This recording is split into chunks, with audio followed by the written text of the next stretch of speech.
Alara Vane barely made it 3 blocks before her legs gave out. Blood streaked her vision. Rain hammered the flooded savannah streets as headlights pierced through the storm behind her. Declan's men, hunting. She'd escaped his townhouse prison with nothing but torn fabric clinging to bruised skin and the sick knowledge that he'd already erased 2 women before her. Psychiatric wards, fake identities, legal paperwork signed by his judge father. She collapsed against iron gates as an intercom crackled overhead. A voice emerged through thunder. "You're bleeding on my property." The gates opened. Inside waited Roman Virelli, the most dangerous man in Georgia. If you want to see how this story ends, stay with me until the final word. Hit that like button and drop a comment telling me what city you're watching from. I want to see how far this story travels. Fine. The security footage would later show Alara Vane collapsing against the Virelli estate gates at 2:47 a.m., her body crumpling like something already dead. Rain obscured most details, but the blood was obvious, dark streaks painting her temple, her neck, soaking through what remained of an expensive dress, now shredded at the hem. She wasn't unconscious yet. Her fingers clawed at the iron bars with the frantic energy of someone who knew stopping meant dying. Roman Virelli watched the monitor from his study, whiskey glass halfway to his lips. He'd been reviewing shipping manifests when the perimeter alarm triggered. His estate didn't get random visitors. It especially didn't get half-dead women showing up during coastal storms that had already knocked out power across half the city. He leaned closer to the screen. The woman's eyes were open, staring directly at the camera. Even through rain and blood and whatever hell she'd crawled out of, there was something deliberate in that stare. Not pleading, not broken. Cornered. Roman pressed the intercom button. "You're bleeding on my property." His voice carried through the storm. "Who did this to you?" The woman's lips moved, but the wind swallowed her words. Behind her, maybe 200 yards down the private road, headlights appeared.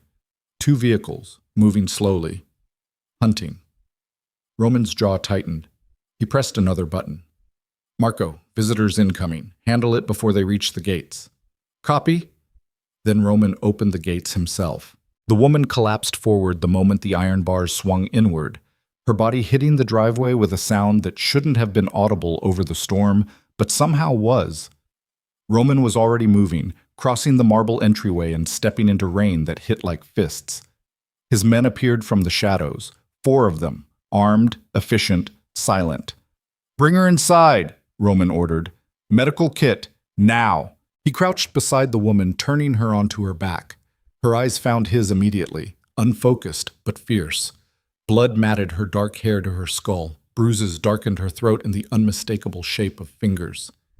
"You're safe," Roman said. Her laugh came out wet, broken. "No such thing." Then her eyes rolled back and she went limp. Roman lifted her easily. She weighed almost nothing, and carried her inside while thunder split the sky behind him. Somewhere down the road, Marco's team was dealing with whoever had been stupid enough to chase prey onto Virelli property. Roman didn't need updates on how that would end. Inside, the house swallowed the storm's noise. His head of security, Nico, was already waiting in the second-floor guest suite with a medical kit spread across the bed. Nico had been with Roman for 12 years. He knew when to ask questions and when to simply move. Roman laid the woman down carefully. "Concussion," Nico assessed immediately, checking her pupils with a penlight. "Defensive wounds on her hands. Strangulation marks maybe 6 hours old. Fractured rib, possibly 2. He glanced at Roman. "She ran a long way before she got here. Find out who she is." Roman stepped back, giving Nico space to work. Quietly.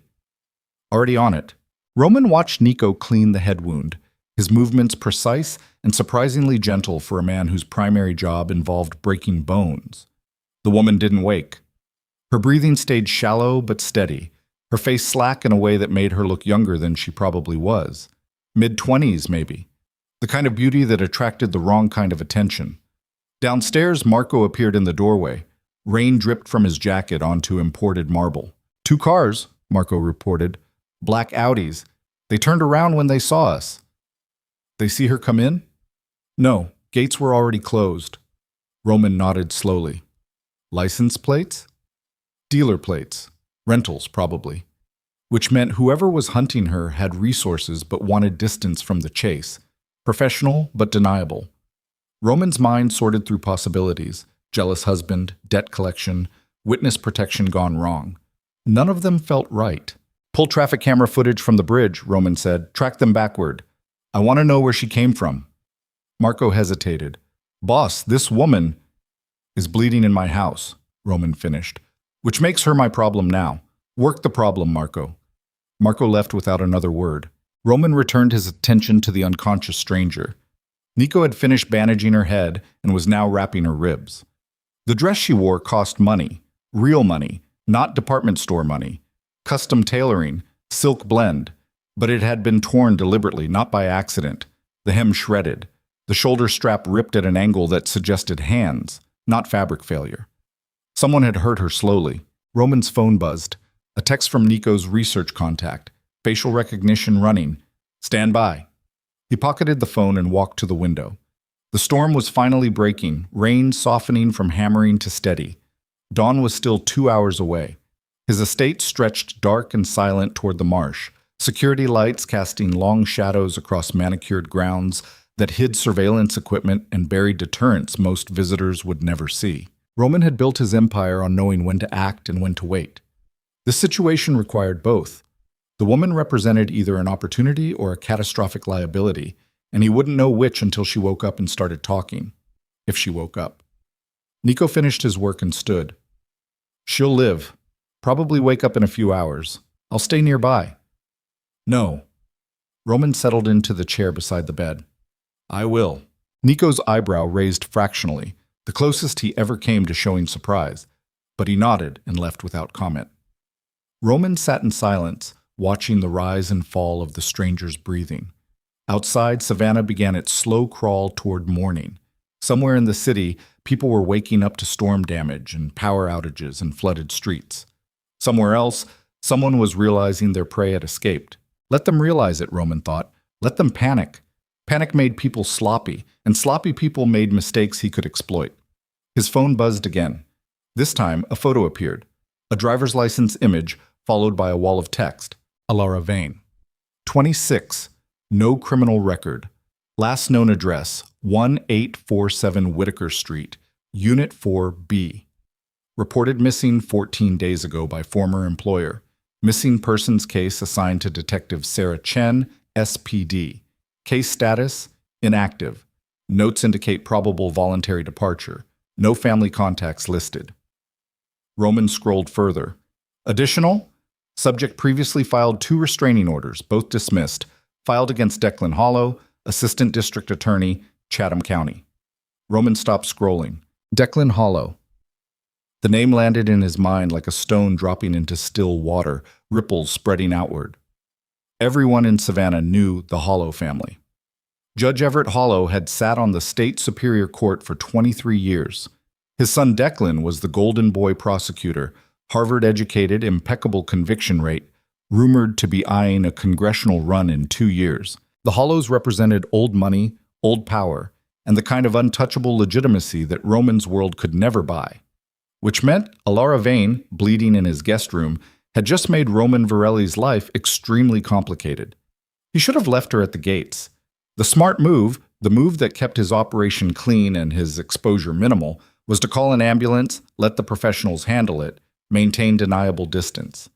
Roman had built 30 years of survival on making smart moves. Instead, he sat beside a stranger's bed and waited for her to wake up. The storm finally died completely around 5 a.m. Gray dawn light filtered through the windows, turning everything pale and washed out. Nico brought coffee without being asked, setting a cup beside Roman's chair before disappearing again. At 6:14 a.m., Alara Vane's eyes opened. She didn't gasp or flail. She simply stared at the ceiling for several seconds, her breathing unchanged, her body utterly still. Roman recognized the response. She was cataloging her surroundings before revealing consciousness. Smart. You're in my house, Roman said quietly. You're safe. Her head turned slowly toward his voice. The movement looked painful. Her eyes focused on his face, studying him with an intensity that most people couldn't maintain after head trauma. Where? Her voice came out raw. 20 miles outside Savannah proper, private estate. No one knows you're here. She processed that. Her gaze moved to the bandages on her arms, the IV line Nico had placed in her left hand, the expensive furniture surrounding them. "You're Roman Virelli." Not a question. "Yes." She stopped, swallowed. "The Mafia Boss." Roman almost smiled. People usually avoided saying it directly.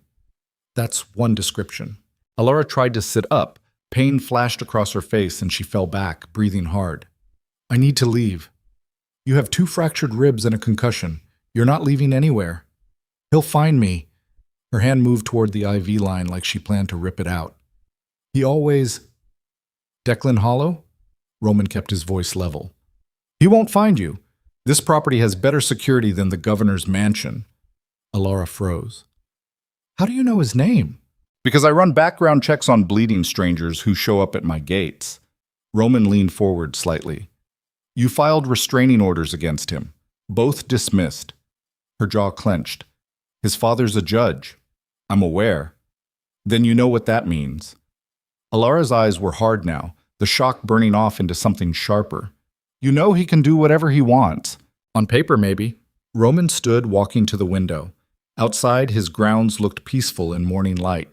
Manicured lawns, old-growth trees, the marsh visible as a dark line in the distance. But paper only matters if people care about it. And the thing about men like Declan Hollow is they've never met someone who genuinely doesn't give a damn about their paperwork. Alara said nothing. Roman turned back to face her. "I'm going to ask you one question, and I need the truth. Can you do that?" She nodded slowly. "Did you kill anyone tonight?" "No." No hesitation. "Did you steal anything?" "No." "Are federal agencies actively looking for you?" "I don't know. I don't think so." Roman nodded. "Then you can stay here until you heal. After that, we'll discuss what comes next." Alara stared at him like he'd just spoken a foreign language. "Why?" "Why what? Why would you help me?" Her voice cracked slightly. "You don't know me. And Declan, his family has connections, real connections. Helping me makes you a target." Roman returned to his chair. "Let me tell you something about connections, Alara. Connections work great until someone decides they don't care about consequences. The Hollows have spent years building legitimacy. I've spent years not needing it." He met her eyes directly. "So yes, helping you might make me a target, but I've been a target since I was 19 years old. One more doesn't change much." "That's insane." "Probably. I could be lying about everything." "You could be," Roman agreed, "but you're not." "How do you know?" "Because liars don't show up bleeding and barefoot." He gestured toward her feet, which Nico had bandaged where glass and pavement had shredded skin. "They show up with a story already prepared. You showed up with nothing but terror. That's real." Alara's throat worked. For a moment, Roman thought she might cry, but she didn't. She just closed her eyes and exhaled slowly. "There's another woman," she said finally. "Serena Vale, Declan's ex-girlfriend before me." "What about her?" "She disappeared 2 years ago. Everyone thinks she moved away, mental breakdown, whatever story Declan told." Alara opened her eyes. "But I found her medical records hidden in his home office. Psychiatric commitment papers. His father signed them. She's in a facility somewhere under a fake name." Roman's expression didn't change, but his mind was already moving. "You're sure?" "I saw the documents, diagnosis forms, medication logs, everything. She's been drugged into compliance for 2 years. Alara's hands fisted in the sheets. "That was going to be my future. I was next. I just figured it out in time." "How?" "His assistant called the house by mistake.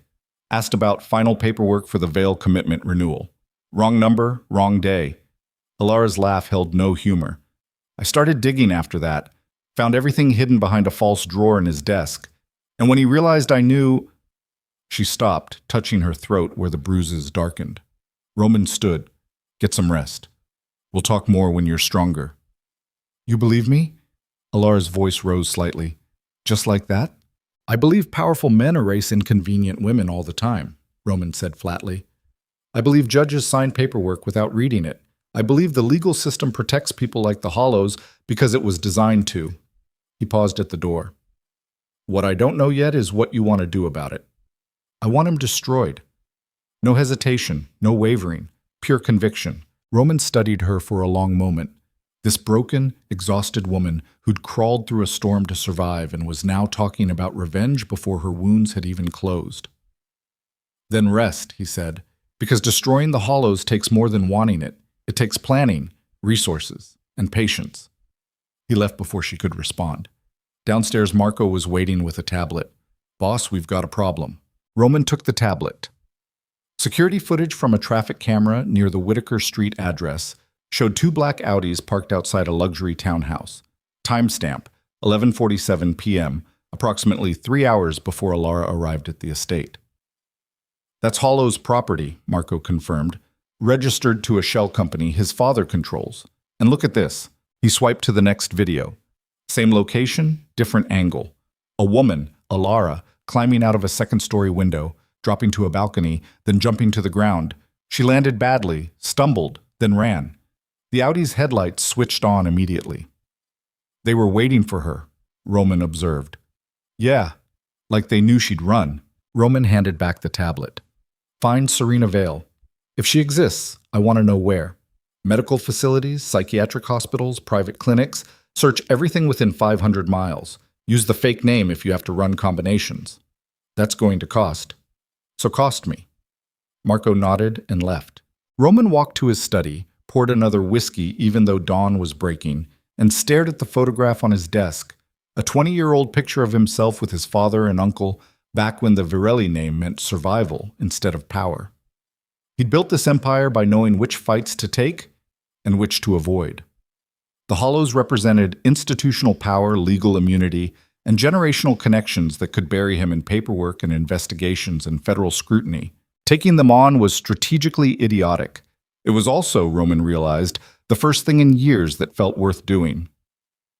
Upstairs, Alara stared at the ceiling and tried to remember how to breathe without panic. The room was beautiful. Cream walls, expensive furniture, windows that let in soft morning light. No locks on the door. No cameras visible. No one watching her every movement.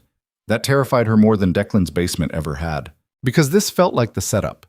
This felt like the moment before the trap closed. Declan had done this too, at first. Been kind, been patient, given her space and choices and the illusion of freedom. Then slowly, the walls had closed. The choices disappeared. The kindness revealed itself as manipulation. She touched the bandages on her head. These were real. The pain in her ribs was real. Roman Virelli's promise about safety, that she didn't know yet. But the alternative was going back, and Alara would rather die.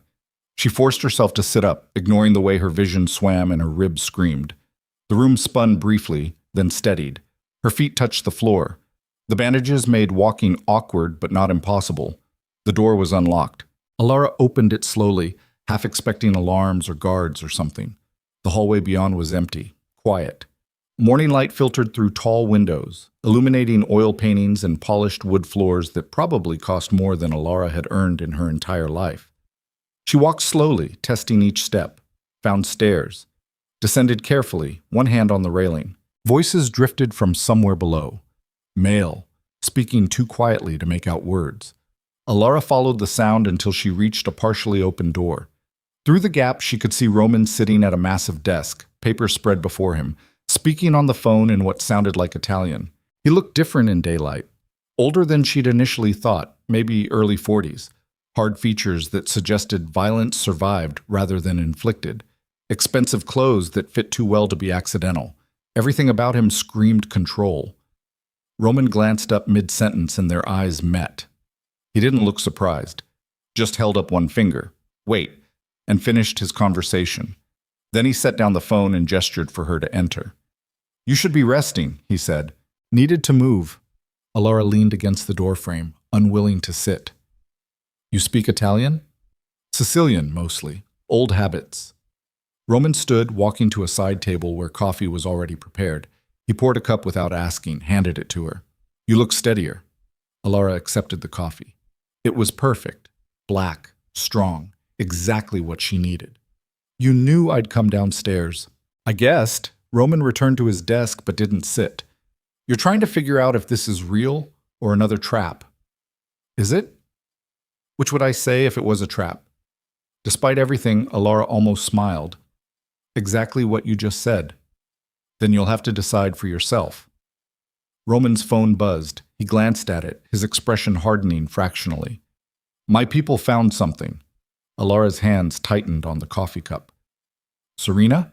Maybe. There's a private facility outside Augusta. Patient admitted 2 years ago under the name Sarah Voss. Committed by family, payment through an LLC registered in Atlanta. Roman looked at her directly. The LLC's registered agent is a law firm the Hollows use. The coffee cup shook in Alara's hands. That's her. It's circumstantial, not proof. It's her, Alara repeated. I know it is. We have to do nothing, Roman interrupted. You need to heal. I need to verify this information. And then, if it checks out, we move carefully. She's been in there for 2 years, Alara's voice rose. Drugged, isolated, probably thinking no one's coming, which is why we don't rush in and make mistakes that get her killed. Roman's voice stayed level. The Hollows have been doing this for years. They're good at it. That means we have to be better. Alara wanted to argue, to demand immediate action, to do something other than stand in a stranger's house drinking perfect coffee while another woman rotted in pharmaceutical oblivion. But Roman was right, and she knew it. How long? She asked finally. For what? How long before we move? Roman considered. You heal, 2 weeks minimum. I verify the facility and build intelligence on their security, staffing, and protocols. Background on every doctor and nurse, payment trails, legal vulnerabilities. He paused. Call it 3 weeks total, maybe 4. That's too long. That's how long it takes to do this right. Roman's eyes held hers. I'm not going to let her die in there, but I'm also not going to get everyone killed trying to be a hero. Understand? Alara understood. She didn't like it, but she understood. What do I do in the meantime? She asked. Heal, rest, stay off the grid. Roman returned to his desk and start thinking about what comes after, because pulling Serena out is step 1. Taking down the Hollows is going to be step 50. Good. Alara's voice hardened. I want them destroyed. All of them. Careful. Roman's tone shifted, becoming something colder. Revenge is expensive. It costs more than you think, and it never pays back what you hope. Speaking from experience. Always. Alara studied him, this man who ran a criminal empire but lectured about patience, who offered safety without demands, who looked at her like she was human instead of prey. Why are you really doing this? She asked. Roman was silent for a long moment, then, because 20 years ago, someone helped me when they didn't have to, and I survived, and I built this. He gestured vaguely at the expensive room around them. Maybe it's time to pass that forward. That's surprisingly philosophical for a mafia boss. Even criminals have hobbies. This time Alara did smile, just slightly. Then exhaustion crashed over her like a wave and she swayed. Roman was across the room instantly, catching her elbow. Upstairs, now. He guided her back to the guest room, his grip steady but not controlling. When they reached the bed, Alara collapsed onto it gratefully. 3 weeks, she murmured, eyes already closing. At least. And then we burned them down. Roman pulled the blanket over her. Get some sleep, Alara. She was unconscious before he left the room. Roman stood in the hallway for a moment, staring at nothing. Then he pulled out his phone and typed a message to Marco. Accelerate the timeline. I want everything on that facility in 1 week, not 3. Because Roman Varelli had spent his entire adult life being patient, being calculated, being smart. But watching Alara Vane collapse from exhaustion while another woman slowly died in a psychiatric prison had reminded him of something important. Sometimes the smart move was also the coward's move, and Roman had never been a coward. Downstairs, his organization began moving. Contacts activated, money transferred, information flowing through channels that existed specifically for moments like this. By the time the sun fully rose over Savannah, Roman had committed resources that would either destroy the Hollow Empire or trigger a war that would consume everything he'd built. In her locked townhouse across the city, Declan Hollow sat in his home office surrounded by police reports and private security footage. The blood on his marble floor had been cleaned, the broken window had been boarded. But Alara was gone, vanished into a storm, and 12 hours of searching had produced nothing. His phone rang. Unknown number. Hollow. Mr. Hollow, this is Marcus Webb from Sentinel Security Consulting. Professional voice, neutral tone. We've completed the preliminary search you requested. The subject was last spotted on traffic cameras approximately 3 miles from your residence, heading northwest. Trail goes cold after that. What does that mean? It means she either found shelter or died from her injuries. The storm was category conditions, visibility near zero. If she was on foot, find her. Declan's voice stayed calm, controlled. I don't care what it costs. Find her or find a body. Understood? Understood. We'll continue the search and keep you updated. The line went dead. Declan set down the phone and stared at the false drawer where he'd kept Serena's paperwork. Empty, now. Alara had taken everything, every document, every form, every piece of evidence that could connect him to what happened. But evidence didn't matter without a witness. And witnesses were easy to discredit, especially witnesses with no family, no resources, and a history of mental instability that Declan had spent 2 years carefully constructing in medical records and police reports. All he had to do was find her first. Declan picked up his phone again, scrolling through contacts until he found the one he needed.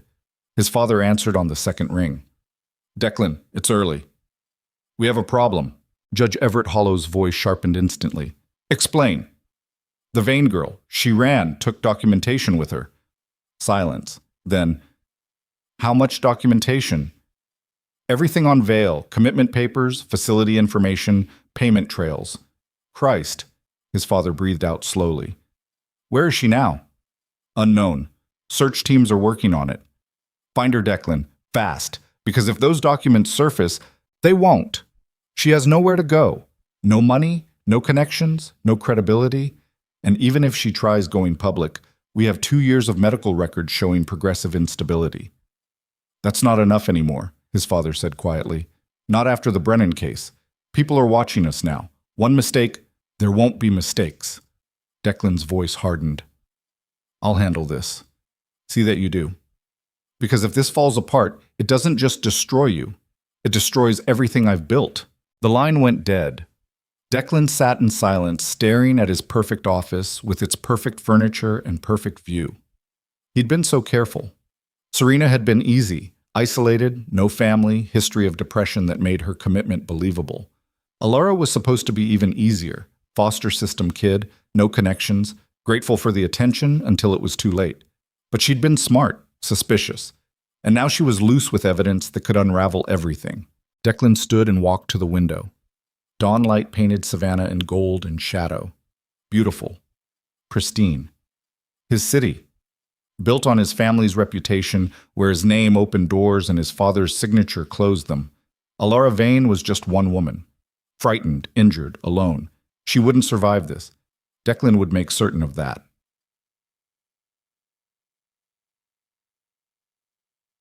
"3 miles away in Roman Varelli's mansion, Alara slept deeply for the first time in 2 years. No nightmares, no locks, just silence and safety and the distant knowledge that somewhere in this house, the most dangerous man in Georgia was planning something that would either save her or destroy them both. She didn't know which yet, but for the first time since meeting Declan Hollow, Alara Vane felt something other than fear. She felt hope. And that, Roman thought, as he reviewed facility blueprints in his study, was the most dangerous thing of all. The first week passed in a strange suspension of reality. Alara healed slowly, her body knitting itself back together while her mind remained fractured and raw. Roman kept his distance. Meals appeared at predictable times, delivered by Nico or Marco, never commented on whether she ate them. The door stayed unlocked.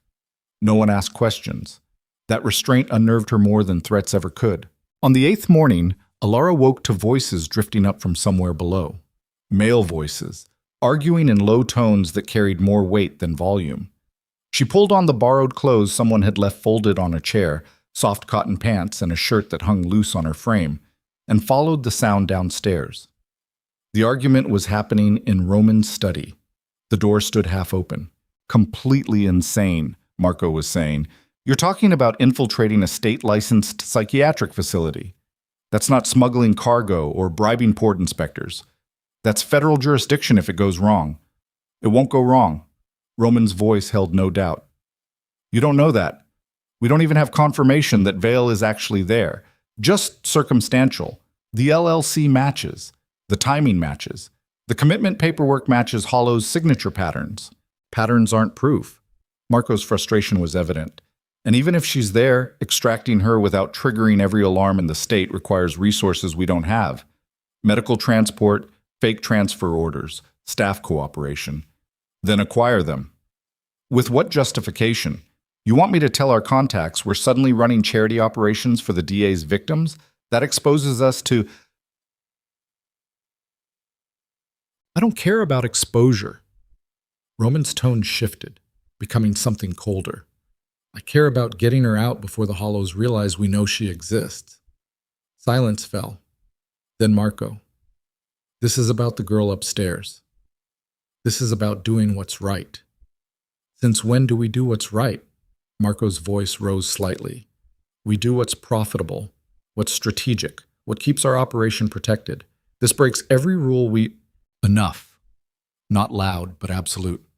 I've made the decision. You have 3 days to build me an extraction plan that works. If you can't do it, I'll find someone who can. Footsteps approached the door. Alara stepped back, but not quickly enough. Marco emerged first, his face tight with barely controlled anger. He saw her and stopped. Great, he muttered. Perfect. Then he brushed past her and disappeared down the hallway. Roman appeared in the doorway. He looked exhausted, dark circles under his eyes, jaw shadowed with stubble, shirt wrinkled in a way she suspected was unusual for him. How much did you hear? He asked. Enough to know I'm causing problems. You're not causing anything. The Hollows caused this years ago. Roman stepped aside, gesturing her into the study. Coffee? Is Marco right? Alara stayed in the doorway.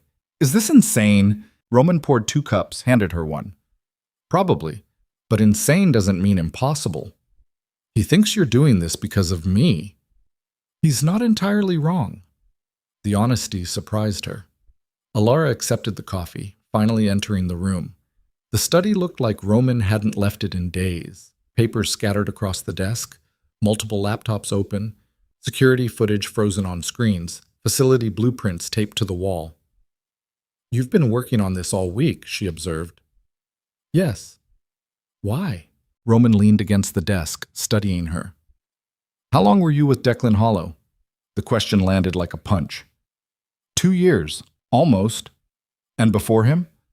Foster care until 18, couple years working retail, applied to paralegal programs. Alara's throat tightened. Met Declan at a legal aid fundraiser. He seemed like salvation, Roman finished. Someone who saw potential in you. Someone who made you feel valuable. Yes, that's how they work. Men like him.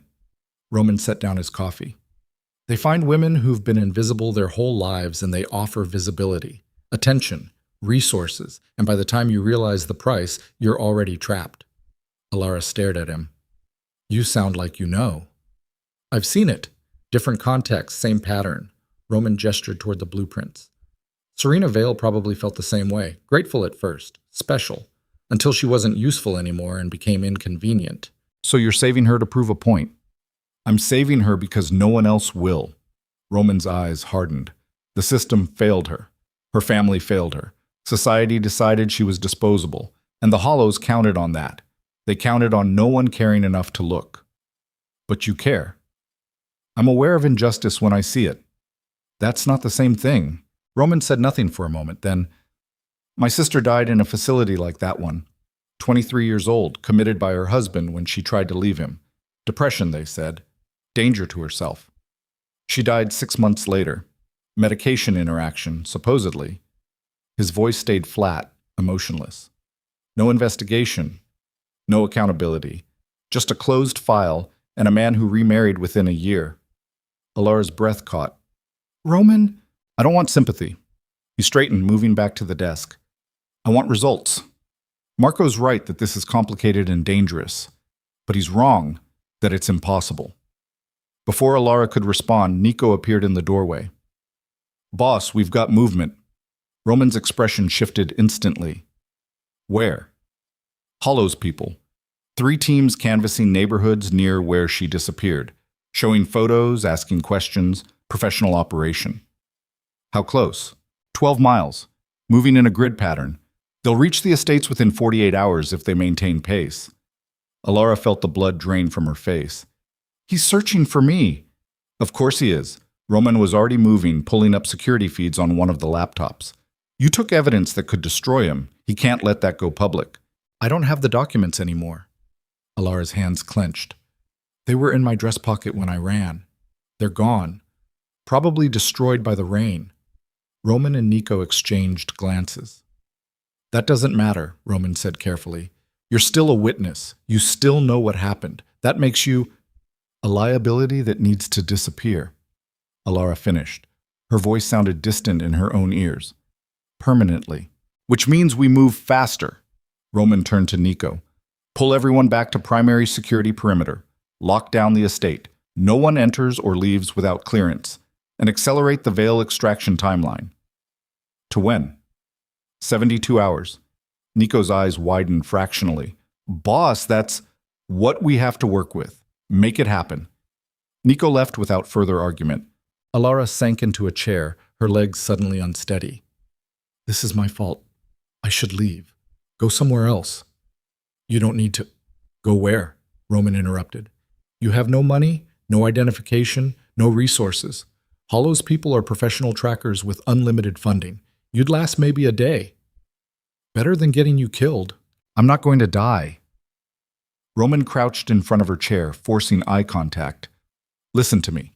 Declan Hollow is dangerous because he has institutional protection. That protection evaporates the moment his crimes become public. So we don't run. We don't hide. We gather evidence, extract Serena, and expose everything before he can bury it. You make it sound simple. It's not simple. It's necessary. There's a difference. Alara wanted to believe him, wanted to trust that this violent, calculating man had any chance against the legal empire the Hollows commanded. But trust had betrayed her before. Trust had nearly killed her. I don't know how to do this, she whispered. Do what? Accept help without waiting for the trap. Roman's expression softened slightly. I know, but you're going to have to learn. Because what comes next requires trusting people. And I can't do this alone. He stood, returning to the desk. Get some rest. Things are going to move fast now. Alara left the study in a daze, climbing stairs that felt steeper than before. Behind her, she could hear Roman making calls, sharp, efficient commands in Italian and English, mobilizing resources she couldn't comprehend. In her room, she collapsed onto the bed and stared at the ceiling. Somewhere across the city, Declan was searching for her. And somewhere in a psychiatric facility she'd never seen, another woman was drugged into oblivion, waiting for rescue she didn't know was coming. Alara closed her eyes and tried not to think about everything that could go wrong. The second week began with Marco appearing at breakfast. Alara had started eating downstairs, unable to tolerate isolation any longer. The dining room was massive, table that could seat 20, windows overlooking gardens she wasn't allowed to walk through yet. Nico usually brought food and disappeared. But this morning, Marco sat down across from her with coffee and a folder. We need to talk, he said without preamble. Okay. Roman's planning something that could get everyone killed. You understand that, right? Alara set down her fork. He explained the risks. Did he explain what happens if we fail? If we get caught breaking into that facility? Marco leaned forward. Federal charges, RICO prosecution, asset seizure, everything he's built for 30 years. Gone. Then don't help. Alara kept her voice level. I'll figure something else out. There is nothing else. That's the problem. Marco rubbed his face tiredly. Look, I'm not saying this to scare you. I'm saying it because you need to understand what you're asking him to sacrifice. I didn't ask him to do anything. You showed up bleeding at his gates. That was asking. The words hit harder than intended. Alara's throat tightened. I didn't know where else to go. I know. Marco's voice softened slightly. And Roman can't help himself. He sees someone who needs saving, and he moves. It's gotten him into trouble before. Is that what happened to his sister? Marco went still. He told you about Lucia? A little. Then you know why he's doing this. Marco opened the folder, spreading photographs across the table. This is what we're up against. The images showed a sprawling facility surrounded by fencing, guard stations, security cameras, clinical buildings painted in soothing colors, manicured lawns. Everything looked calm, professional, legitimate. Riverside Wellness Center, Marco explained. Licensed psychiatric facility, 200 patients, staff of 80. 24-hour security, restricted access, state inspections every 6 months. Getting someone out without authorization is basically kidnapping, even if she was committed illegally. Especially then, because we can't prove it was illegal without exposing our sources and methods, which means we can't go through proper channels. Alara studied the photographs. So how do we do it? We? Marco raised an eyebrow. I'm not sitting here while you risk everything for me. You're injured and untrained. You'd be a liability. So train me.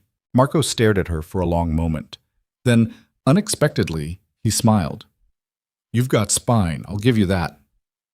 Is that a yes? It's a we'll see. Marco gathered the photographs. First you heal completely, then we assess whether you're capable, and then, maybe, we discuss involvement. When do we move on the facility? 60 hours, give or take. Marco stood. Roman wants it done before Hollow's search teams get close enough to become a problem. After he left, Alara sat alone with her cold breakfast, mind racing. 60 hours, 2.5 days. Not enough time to prepare, not enough time to plan, barely enough time to understand what they were attempting. But it was the time they had. She found Roman in the basement shooting range later that afternoon. The sound of gunfire echoed through concrete walls as she descended stairs she hadn't known existed. Roman stood in the third lane, firing methodically at paper targets downrange. Each shot landed center mass with mechanical precision. He sensed her presence and lowered the weapon. You're supposed to rest, he said. Marco showed me the facility. Roman engaged the weapon's safety and set it down. And? I want to help. No. You don't get to make that decision alone. I do when it's my operation, and your presence increases risk. Roman removed his hearing protection. This isn't negotiable, Alara. Nothing about me is negotiable anymore. She moved closer. Declan made that decision when he put his hands around my throat, so I'm not sitting upstairs playing victim while other people risk their lives. This isn't about playing victim. Then what is it about? Her voice rose. Because from where I'm standing, you're treating me exactly like Declan did, making decisions for me, controlling what I'm allowed to do, telling me it's for my own protection. Roman's jaw tightened. That's not fair. Isn't it? You won't let me leave. You won't let me help. You've decided what's best and expect me to comply. Alara's hands clenched. I appreciate everything you've done, but I'm not your responsibility. I'm a person who gets to choose her own risks. Even if that choice gets you killed? Especially then, because it's my choice. Silence stretched between them, broken only by ventilation systems humming through concrete. Roman stared at her with an expression she couldn't read. Frustration, respect, something else entirely. Finally, you ever fire a weapon? No? Then you start training, today, every day until we move. He picked up the pistol, checking it was unloaded before handing it to her. You're not coming on the extraction, but you can learn to protect yourself while we're gone. It wasn't agreement, but it was compromise. Alara accepted the weapon. It felt heavier than expected, cold and foreign in her hands. Safety's here, Roman indicated. Never point it at anything you don't intend to destroy. Finger off the trigger until you're ready to fire. Understand? Yes. For the next 2 hours, Roman taught her basics. Stance, grip, sight alignment. How to breathe, how to absorb recoil, how to clear malfunctions. He was patient but demanding, correcting mistakes immediately, never accepting anything less than proper form. By the time they finished, Alara's hands ached and her ears rang despite protection, but she'd put 5 rounds through the center of a target at 15 feet. Not terrible, Roman allowed. High praise. Don't get cocky. You're still useless in an actual firefight. But something in his tone suggested he was impressed. Tomorrow we do it again, and the day after, until muscle memory replaces thought. Upstairs, they found Marco and Nico in the study reviewing blueprints. Both men looked up as they entered. She can shoot, Roman announced. Marco's eyebrows rose. You taught her? Basics. She learns fast. Doesn't mean she's ready for field work. I'm aware she's staying here during extraction. Roman moved to the desk. Where are we on personnel? 3 teams, Nico explained, pointing to the blueprint. Team 1 creates distraction at the main entrance. Fake emergency, draws security response. Team 2 handles technical override on the security system. Team 3 enters through the service entrance here. He indicated the eastern side. Locates Vale and extracts via medical transport. Timeline: 22 minutes from first contact to clear, assuming everything goes perfectly. It won't, Marco added. Factor another 8 minutes for complications. Call it 30 total. Security response time: local police 12 minutes, state police 25, FBI field office in Atlanta 90 minutes minimum. Nico traced routes on a map. We have a window, but it's tight. Roman studied the plans in silence. Alara watched him process information, his mind working through variables she couldn't begin to calculate. Finally, he nodded. It works. Barely, but it works. He looked at Marco. Your team leader. Nico runs technical. I'll handle the distraction. Boss, you don't need to eat. I'm not sending people into danger I won't face myself. Roman's tone left no room for argument. We move tomorrow night. 2200 hours. Everyone clear on their roles? Nods around the table. Good. Get some sleep. It's going to be a long night. The meeting dissolved. Alara started to leave, but Roman caught her arm. You stay in the house tomorrow, he said quietly. Doors locked. Security active. If anything goes wrong, nothing's going wrong. If anything goes wrong, he continued, Nico's left instructions with the backup team. They'll get you somewhere safe. I don't want somewhere safe. I want you to come back. Something flickered in Roman's eyes. I'll do my best. That night, Alara couldn't sleep. She paced her room, adrenaline and fear churning through her system in equal measure. Tomorrow night, everything would change. Either they'd succeed and Serena would be free, or they'd fail and everyone would pay the price. She thought about Serena, imagined her trapped in that facility, medicated into compliance, convinced the world had abandoned her. 2 years of pharmaceutical fog and institutional cruelty. 2 years of waiting for rescue that never came. Until now. Around midnight, Alara gave up on sleep and went downstairs. The house was dark except for light leaking from Roman's study. She found him at his desk, still reviewing plans, coffee going cold beside him. Couldn't sleep either? She asked from the doorway. Roman looked up. Too much to finalize.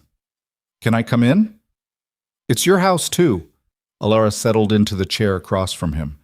Are you scared? Always. Roman leaned back. Anyone who says they're not scared before an operation is either lying or stupid. But you do it anyway. Because fear is just information. It tells you where the risks are. What you do with that information, that's what matters. Alara studied him in the low light. Marco thinks you're doing this because of your sister. Marco thinks too much. Is he wrong? Roman was silent for a long moment. Lucia died because no one fought for her. Her husband had lawyers, connections, money. She had nothing except a brother who was too young and too powerless to help.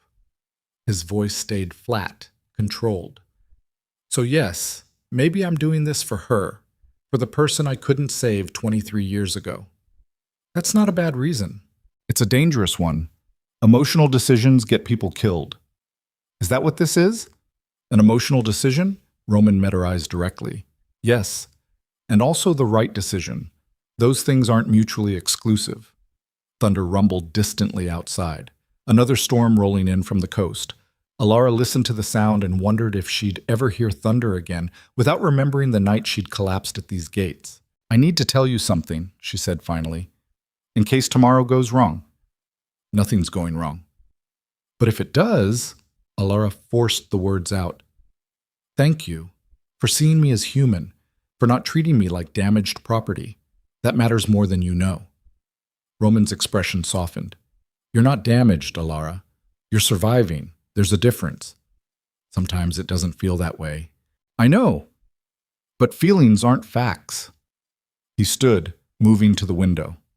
Rain had started, light drops pattering against glass.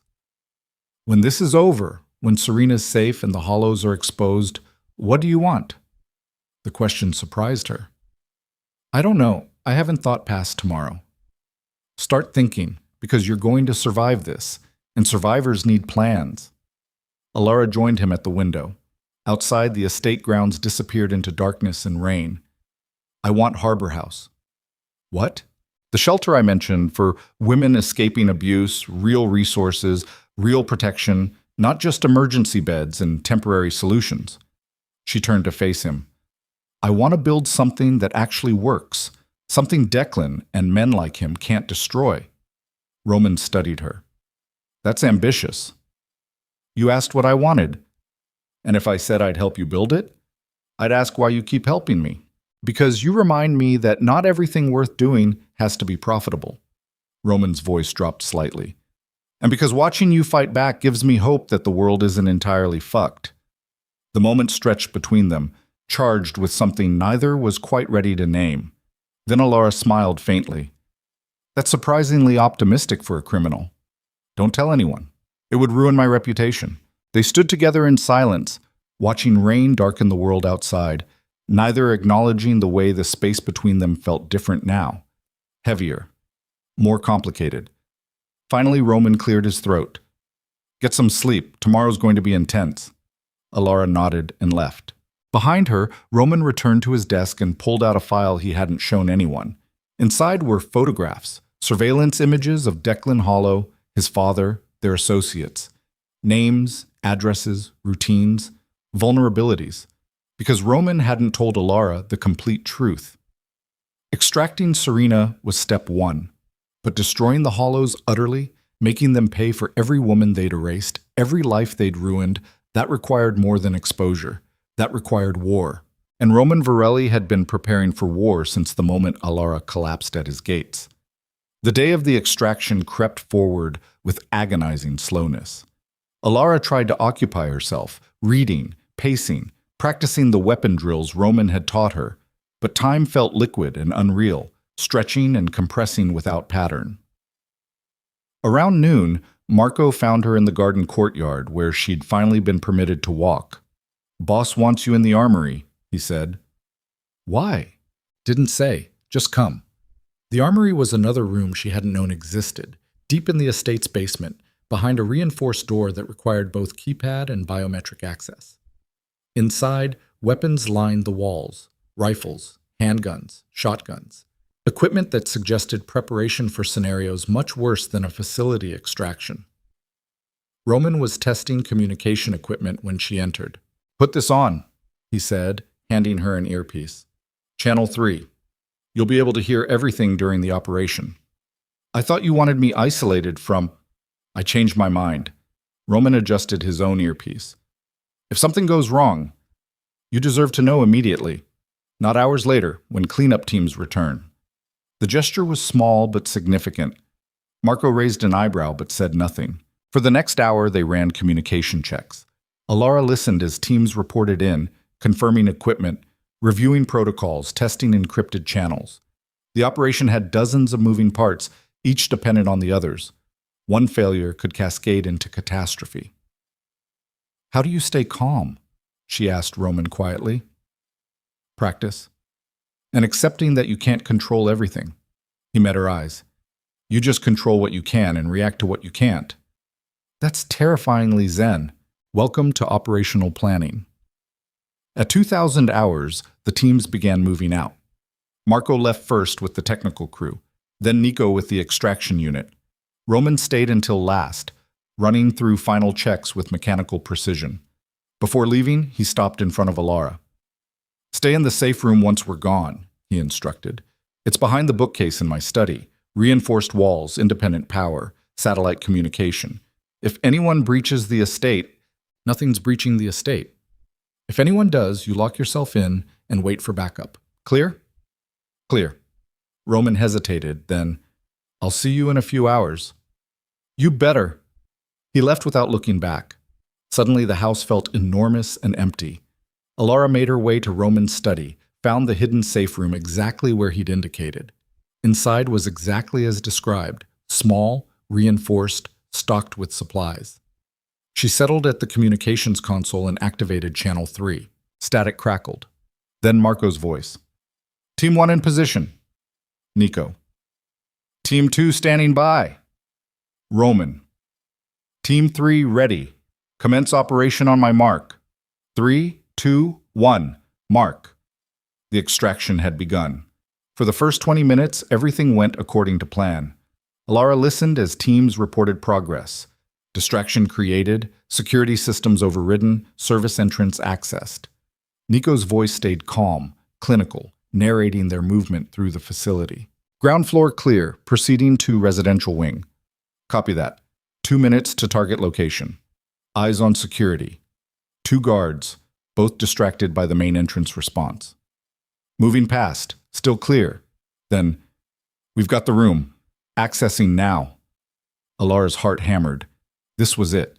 The moment everything hinged on. A long silence. Then Nico's voice, tight with controlled urgency. Boss, we have a problem. Roman. What kind of problem? Vale's not here. The room's empty. Looks like it's been empty for days. Alara's blood went cold. Marco. That's impossible. Records show. I don't care what records show. The room is empty. Roman. Check the medical logs. Find out where she was transferred. Sounds of movement, papers rustling. Then Nico again. Transfer order dated 4 days ago. Patient moved to long-term secure facility in northern Georgia. Signed by Fuck. Nico, who signed it? Everett Hollow, the judge. Silence fell across the channel.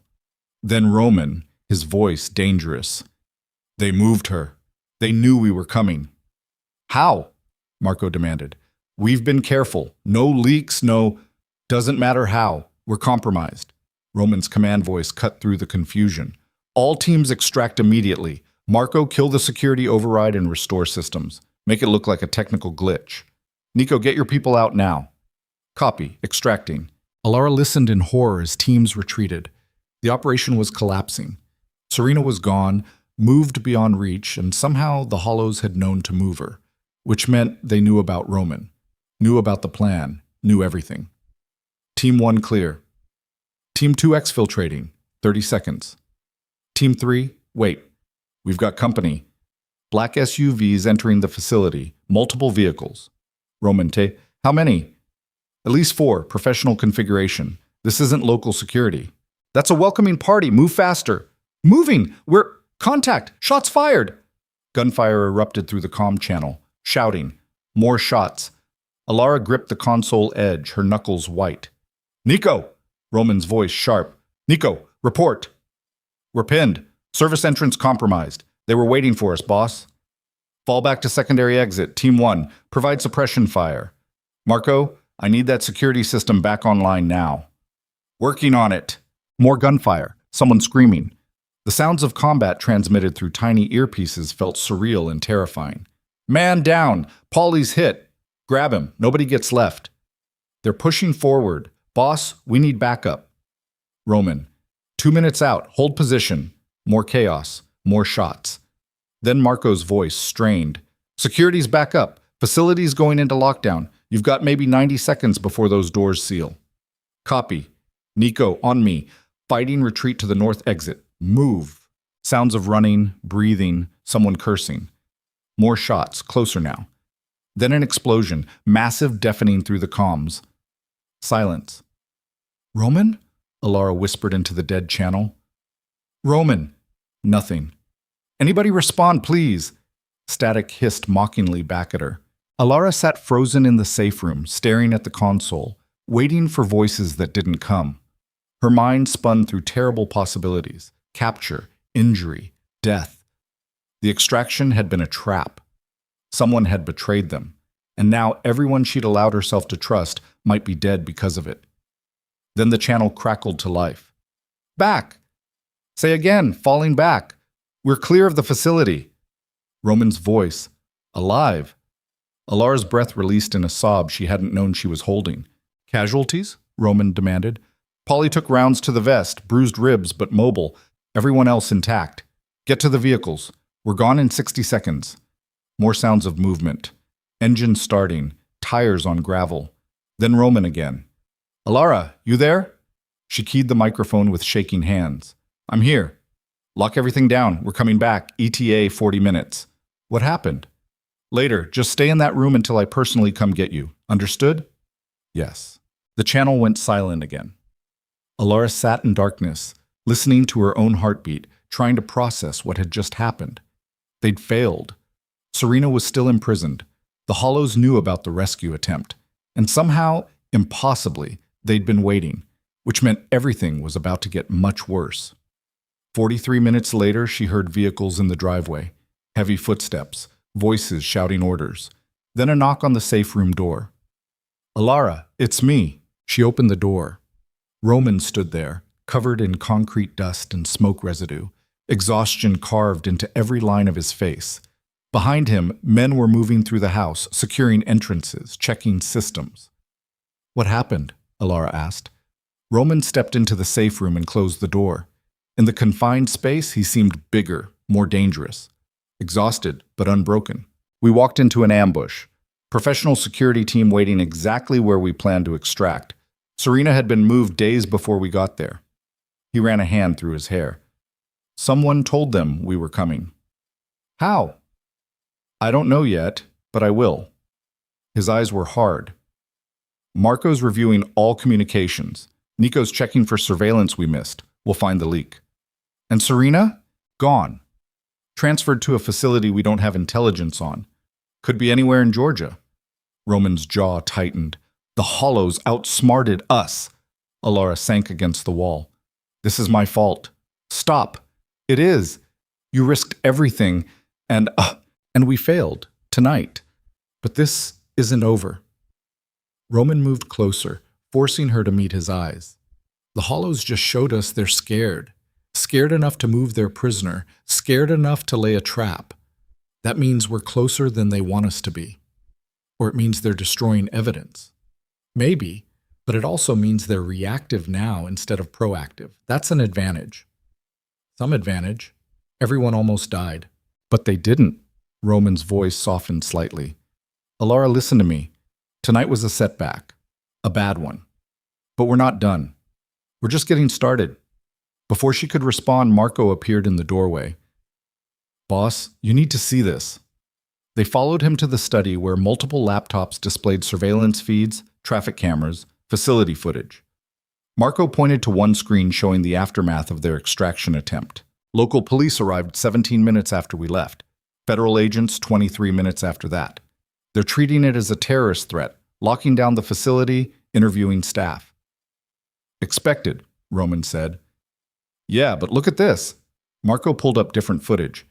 This is from a traffic camera 2 miles from the facility, taken during our extraction. The screen showed a black sedan, expensive, sitting at an intersection.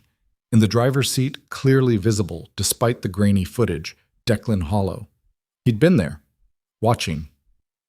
He knew, Alara whispered. He knew exactly when and where we'd be. Which means he's been tracking us, Marco said. Somehow, and if he knows about the extraction attempt, he probably knows where we are, Roman finished. He knows about this estate. The words fell into silence like stones into deep water. Then Roman moved, all hesitation gone. Marco, triple security, armed guards on every entrance. Surveillance at maximum. I want motion sensors, thermal, everything. Nico, contact our people in Atlanta. Start building intelligence on every facility within 200 miles. And someone find out how Declan Hollow is tracking us. People scattered to follow orders. Roman turned to Alara. Pack anything you can't leave behind. We might need to move fast. Where would we go? I have properties. Safe houses. Places even my own people don't know about. He paused. But I'm not running yet. First, I need to understand how deep this goes. Over the next 6 hours, the estate transformed into a fortress. Armed men patrolled grounds. Technology hummed through walls. Everyone moved with the tense efficiency of people expecting attack. Around dawn, Nico appeared with a laptop. Found something, he announced. They gathered in the study. Nico pulled up a file showing cellular data patterns. Someone's been pinging towers near our location for the past week. Sophisticated tracking, commercial grade, not law enforcement. He zoomed in on specific data points. The pings correlate exactly with moments when Alara moved through the house, like they're following a tracker. Alara's stomach dropped. A tracker? On me? On something you're carrying. They searched her room, her clothes, the few possessions she'd accumulated. Found nothing. Then Roman went still. Your dress, he said quietly, the one you wore the night you arrived. Where is it? Storage, probably. Why? They found it in a basement closet, still torn and stained. Roman examined it carefully, running his hands along seams. Then he found it, a tiny device embedded in the hem stitching. Professional. Nearly invisible. GPS tracker, Nico confirmed. Battery life, maybe 2 weeks. Someone planted this before she ran. Alara stared at the device. Declan knew I'd run. He was ready. And he's been watching this location ever since you got here. Roman crushed the tracker under his boot. Which means he knows about tonight, about the failed extraction, about everything. So what do we do? Marco asked. Roman was silent for a long moment, staring at the crushed electronics. Then his expression hardened into something frightening.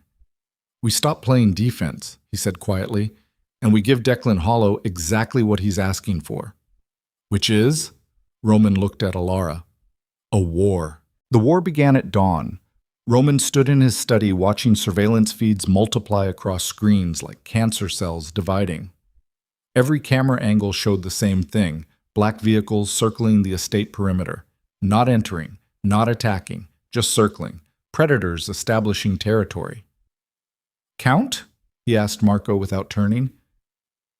16 vehicles, maybe 40 personnel. Marco's voice was tight.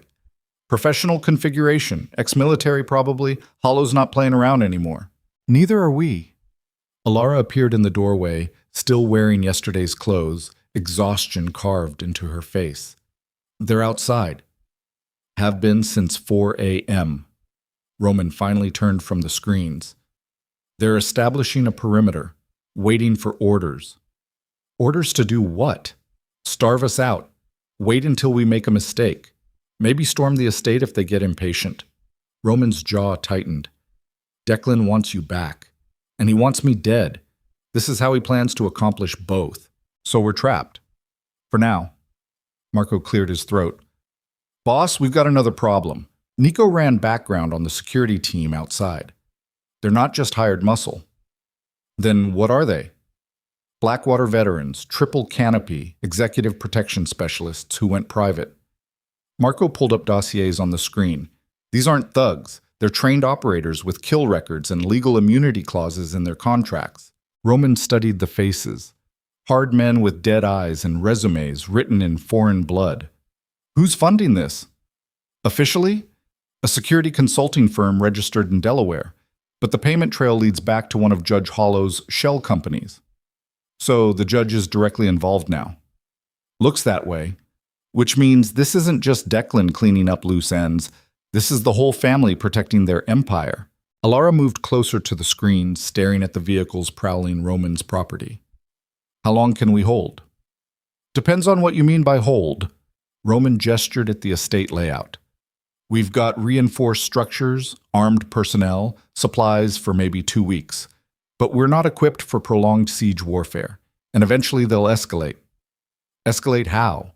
Fire, explosives, chemical agents. Roman's voice stayed flat.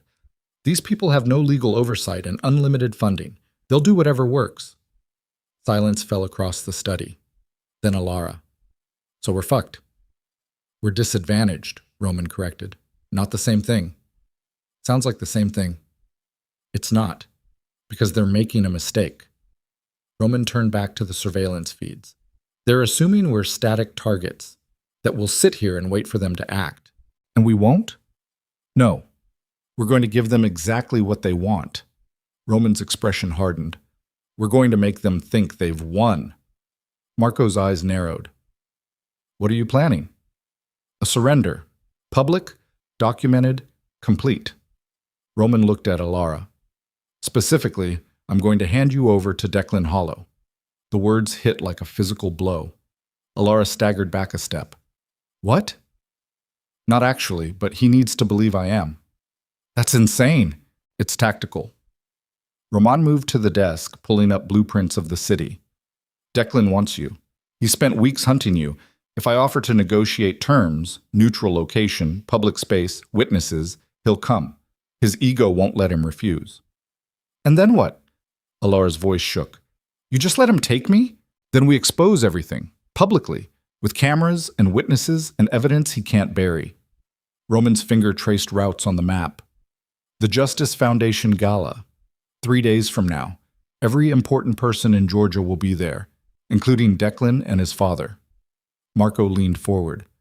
You want to stage this at the gala? I want to destroy them at the gala, in front of everyone. Make it impossible to cover up. That's... Marco stopped, processing. That might actually work. It's suicide, Alara interrupted. Declan will never negotiate. He'll just kill both of us. Not in front of 300 witnesses and live media coverage. Roman met her eyes. He spent years building his reputation. He won't risk destroying it with public violence. His whole power structure depends on legitimacy. You're betting my life on his vanity. I'm betting on human psychology.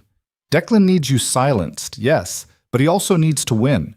Needs to prove he's smarter, stronger, untouchable. That requires an audience. Alara wanted to argue, but couldn't find the logic flaw. Roman's plan was insane, dangerous, and possibly their only option. How do we even get into the gala? She asked finally. Same way we infiltrate anything. Money and connections. Roman pulled up a guest list. I've attended before. Made donations. The foundation knows my name even if they pretend not to. Getting entry isn't the problem. Then what is? Getting out alive. Marco straightened. We'll need backup. Serious backup. And Serena. If we're going public, we need her testimony. Still looking for her, Nico's voice came from the doorway. He'd been silent until now, monitoring communications. But I've got something else, something bad. Everyone turned. Nico held up his tablet, displaying medical records. Serena Vale isn't missing. She's dead. The words landed like grenades. What? Alara whispered. Death certificate filed 6 days ago. Official cause, suicide. Medication overdose at the secure facility. Nico's face was grim. Signed by 3 doctors and notarized by a state official. Roman grabbed the tablet, scanning the document. His jaw tightened incrementally. This is fake. Of course it's fake. But it's also official, filed with the state, completely legal on paper. Nico met Roman's eyes. They killed her, boss, and made it disappear into bureaucracy. Alara felt the room tilt. They killed her because of us, because we tried to extract her. They killed her because she was evidence, Roman corrected, but his voice held an edge she'd never heard before. Something cold and furious. And they knew we were getting close. So it's over. Alara sank into a chair. She's gone. The evidence is gone. We have nothing. We have you. I'm not enough. I have no proof. No documents. Just my word against theirs. Her laugh came out broken. And I'm exactly the kind of witness they've spent years teaching people not to believe. Foster kid. No family. History of instability they've probably been manufacturing in medical records. Roman set down the tablet. Then we make them confess. How? By making Declan angry enough to forget his mask. By pushing him until he breaks in front of everyone. Roman's eyes were dark. The Hollows have spent decades hiding behind legitimacy. We strip that away. Make them react like the monsters they are. Marco frowned. That's extremely risky. Everything's risky now. Roman turned back to the surveillance feeds showing the circling vehicles. We have 3 days. Nico, keep searching for anything on Serena's death. Witnesses, staff who saw something, forensics that don't add up. Marco, I need detailed security layouts for the gala venue. Exits, camera positions, security personnel, everything. And me? Alara asked. Roman looked at her steadily. You prepare to face Declan Hollow one more time. And this time, you don't run. The next 48 hours passed in a blur of preparation that felt like slowly loading a gun. Roman made calls to contacts Alara didn't know he had. Journalists, political operatives, activists who'd been quietly building cases against judicial corruption for years. Each conversation was careful, coded, revealing just enough to generate interest without exposing the full plan. Meanwhile, The vehicles outside maintained their vigil, sometimes closer, sometimes farther, but always present, a constant reminder of the walls closing in. Alara spent hours in the shooting range, putting rounds through paper targets until her hands stopped shaking when she pulled the trigger. Roman watched sometimes, offering corrections, but mostly letting her work through the fear in her own way. On the second night, she found him in the study staring at a photograph she'd never seen before. A young woman with dark hair and Roman's eyes, smiling at something beyond the camera's frame. "Lucia?" Alara asked quietly. Roman nodded. Taken 6 months before she died. She was still fighting then. Still believed she could escape. "I'm sorry." "Don't be. Just make sure her death meant something." He set down the photograph. "That's all any of us can do. Make sure the people we lose aren't forgotten." "Is that why you're doing this?" "For her?" "For her, for you, for Serena. For every woman the system decided was disposable." Roman's voice stayed level. "Pick whatever reason makes sense. They're all true." Alara wanted to say something meaningful, something that captured the gratitude and guilt and terror churning through her. Instead, she just stood beside him in silence until Marco interrupted with updates. The morning of the gala arrived with cold clarity. Alara woke early, adrenaline already flooding her system. Today would end either with the Hollows destroyed or with her dead. Possibly both. The uncertainty was paralyzing and liberating in equal measure. Someone had left a garment bag hanging on her door. Inside, a black dress. Simple, elegant, expensive. The kind of thing designed to make a statement without screaming for attention. Attached was a note in Roman's handwriting. "You're not his victim anymore. Make them see that." Alara showered until the water ran cold, trying to wash away 2 years of fear that had settled into her bones. When she finally looked in the mirror, she barely recognized herself. The bruises had faded. Her hair had grown back to a length that looked intentional instead of desperate. She looked older, harder, survivable. She dressed carefully, each movement deliberate. The dress fit perfectly. Roman had somehow known her exact measurements. She applied minimal makeup, just enough to look polished rather than painted. When she finished, the woman in the mirror could have belonged anywhere. Could have been anyone. That was the point. Downstairs, the house hummed with controlled chaos. Marco briefed security teams. Nico monitored communications. Roman stood at the center, directing everything with calm precision. He looked up when Alara entered and something flickered in his expression. Surprise, maybe. Or recognition. "You look..." He stopped. "Dangerous?" "Exactly right." Roman handed her an earpiece. "Communication line. Same channel as before. You'll have backup even if you can't see them." "How many people are coming?" 8 inside the venue. Another 12 in perimeter positions. Enough to extract you if things go wrong. Not enough to trigger security alarms. "And if Declan doesn't show?" "He'll show. I sent the invitation through channels he monitors. Promised to deliver you in exchange for calling off his security team." Roman's jaw tightened. His ego won't let him refuse. "You're assuming a lot about his psychology." "I've spent 30 years reading people. Trust me on this." Alara wanted to. Wanted to believe this impossible plan would work. But trust had betrayed her before. Trust had nearly killed her. "What if I freeze?" she asked quietly. "What if I see him and I can't do this?" Roman stepped closer, his voice dropping. "Then you leave. We extract you and find another way." "There is no other way." "There's always another way. You just might not like it." He held her gaze. "But I'm not letting you die for revenge, Alara. This only works if you choose it. Understand?" She understood and chose anyway. "Let's go." The drive into Savannah felt surreal. They took separate vehicles, Roman in one, Alara with Marco, and 2 security personnel in another. The black cars that had been circling the estate followed at a distance, maintaining pressure without engaging. "They think they've won," Marco observed from the driver's seat. "Think we're cornered and desperate." "We are cornered and desperate," Alara replied. "Yeah, but they don't need to know we know that." The gala was being held at the Forsyth Ballroom, a historic venue dripping with old money and older politics. By the time they arrived, the entrance was already crowded with expensive cars and expensively dressed people. Cameras flashed. Reporters called questions to recognizable faces. Alara stepped from the vehicle feeling exposed despite the crowd. Or maybe because of it. All these people, and none of them would care if she died.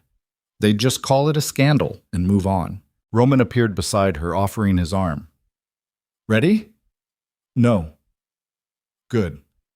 Neither am I. They walked toward the entrance together. Alara could feel eyes tracking them. Security, guests, people who recognized Roman's face from newspapers and rumor. The crowd parted slightly, instinctively creating space around the dangerous man and his unknown companion. Inside, the ballroom was exactly what Alara had expected. Crystal chandeliers, marble floors, wealthy people pretending their money made them important. Waiters circulated with champagne and appetizers that probably cost more than Alara had earned in a month of real work. There, Roman nodded toward the far side of the ballroom. Declan Hollow stood surrounded by admirers, wearing a tuxedo that fit like armor and a smile that had probably won him votes. He looked successful, confident, untouchable. Everything Alara remembered, and worse. Then he saw her. The smile froze. Just for a second. Long enough for Alara to catch the flash of shock before his mask reasserted itself. He started across the ballroom toward them, his admirers falling away as he moved. Here we go, Marco murmured through the earpiece. Declan stopped 3 feet away, studying Alara with an expression she couldn't quite read. Surprise, calculation, something darker beneath. Alara. His voice was warm, concerned. The voice he'd used when he was pretending to be human. My God, I've been so worried. Are you all right? The audacity of the lie was breathtaking. I'm fine. Alara's voice came out steadier than expected. Better than fine, actually. Where have you been? The police have been searching. Your disappearance. People were concerned. Were you concerned, Declan? His eyes hardened fractionally. Of course. I care about you. Despite everything. Despite trying to have me committed to a psychiatric facility? The words landed in the space between them like physical objects. Around them, nearby conversations died as people started paying attention. Declan's smile never wavered, but his voice dropped to a harsh whisper. You're confused. The stress has... I'm not confused, and neither was Serena Vale before you had her killed. Now people were definitely listening. Declan's mask cracked slightly, fury bleeding through. You need help, Alara. Professional help. Let me... Touch her and you die. Roman's voice cut through, calm and absolute. Declan finally seemed to register Roman's presence.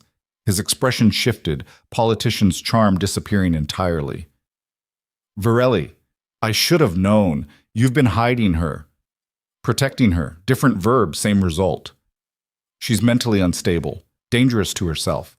I have documentation. You have forgeries, Roman interrupted. Just like you had for Serena Vale. Just like you probably have for however many other women you've erased over the years. The conversation was getting louder, more people turning to watch. Exactly what Roman had planned. Declan's hands clenched. This is slander. I could have you arrested for what? Telling the truth? Roman stepped forward slightly. Call the police, please. I'd love to discuss your activities in front of law enforcement. You have no proof. Don't I? The question hung in the air. Declan's eyes flicked between Roman and Alara, calculating, trying to figure out what they actually had. You're bluffing, he said finally. Am I? Roman pulled a slim folder from his jacket. Medical records from Riverside Wellness. Commitment papers with your father's signature. Transfer orders. Serena's death certificate filed days after we attempted extraction. He held it just out of Declan's reach.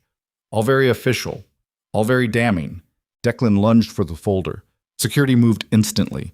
Not Roman's people, but venue security, responding to the sudden violence. They grabbed Declan's arms, pulling him back while guests gasped and cameras started flashing. Get your hands off me, Declan snarled, the mask finally shattering completely. Do you know who I am? Assistant District Attorney Declan Hollow, Roman said calmly. Son of Judge Everett Hollow. And the man who's been systematically imprisoning and murdering women who try to leave him. That's a lie. Then sue me for defamation. I'll see you in court. The room had gone completely silent. Every phone was raised, recording. Every eye locked on the scene unfolding. Then another voice cut through. Declan, what's happening? Judge Everett Hollow pushed through the crowd, his face tight with controlled fury. He was older, harder, with eyes that had seen decades of courtrooms and knew how to read a situation instantly. He read this one and his expression went cold. "Father," Declan straightened, trying to recover. "This is a disaster," the judge finished. He turned to Roman. "Mr. Varelli, I believe there's been a misunderstanding." "No misunderstanding. Your son is a predator. You've been covering for him, and we have proof." The judge's eyes narrowed. "What kind of proof?" "The kind that ends careers, destroys legacies, puts people in federal prison." Roman held up the folder. "And it's already been copied to journalists, activists, and federal prosecutors. So even if something happens to us tonight, the truth comes out." Alara watched the judge's face as understanding crashed over him. Not surprise. Recognition. He'd known. Maybe not the details, but the shape of his son's crimes, and he'd enabled them anyway. "You're making a mistake," the judge said quietly. "The mistake was yours. 20 years ago. When you signed the first false commitment order and decided your family's reputation mattered more than women's lives." The judge's hand moved to his pocket. Fast, instinctive. "Gun!" Marco's voice exploded through the earpiece. Everything happened at once. The judge pulled a small revolver. Roman shoved Alara backward. Security personnel from both sides surged forward. Guests screamed and dove for cover. The gunshot sounded impossibly loud in the enclosed space. Alara hit the floor hard, marble cold against her palms. Her ears rang. She looked up, expecting to see Roman bleeding, but he was already moving, tackling the judge as Marco disarmed him with brutal efficiency. Then she saw the blood. Not Roman's blood. Declan's. He stood frozen, staring down at the red spreading across his white shirt. His father had been aiming for Roman, but Declan had moved, instinctively stepping between them, and taken the bullet meant for someone else. "Father!" Declan's voice came out confused, hurt. "You?" Judge Hollow stared at his son, with an expression Alara would remember forever. Not horror, not grief. Calculation. Weighing whether Declan dead might actually solve more problems than alive. Then Declan collapsed. Chaos erupted completely. Guests fled toward exits. Security tackled the judge. Police sirens wailed outside, and Alara knelt on expensive marble watching the man who tried to destroy her bleed out while his father showed no emotion at all. Roman crouched beside her. "We need to move. Now. He's dying. And the police are coming if we're here when they arrive. I want to watch him die." Alara's voice sounded distant, not quite her own. "I want him to know I survived." Alara, She stood, walking to where Declan lay surrounded by venue staff trying to apply pressure to the wound. His eyes found hers, still conscious, still aware. "You were supposed to disappear," he whispered. "I gave you everything." "You gave me nothing. You tried to erase me." "Same thing." Alara stared down at him, feeling nothing. Not satisfaction, not grief. Just emptiness where fear used to live. "Serena Vale," she said quietly. "Say her name." "What?" "The woman you killed. Say her name." Declan's eyes hardened even as blood soaked through his shirt. "Go to hell." "Already been there. You sent me there." Alara leaned closer. "But I came back, and you're dying, so I guess I won." Police burst through the entrance. Someone was shouting orders. Roman grabbed Alara's arm, pulling her away as cops surrounded the judge and paramedics rushed toward Declan. They made it to a side exit just as the first wave of law enforcement flooded the ballroom. Outside, Marco had a vehicle waiting. They piled in, tires screaming as they pulled away from the venue. "That went well," Marco said dryly. "Declan's been shot. The judge just committed attempted murder in front of 200 witnesses." Roman's voice was tight. "Define well." The evidence is public. The confession is recorded. Multiple angles. Multiple witnesses. Marco glanced in the rear view. "The hollows are done."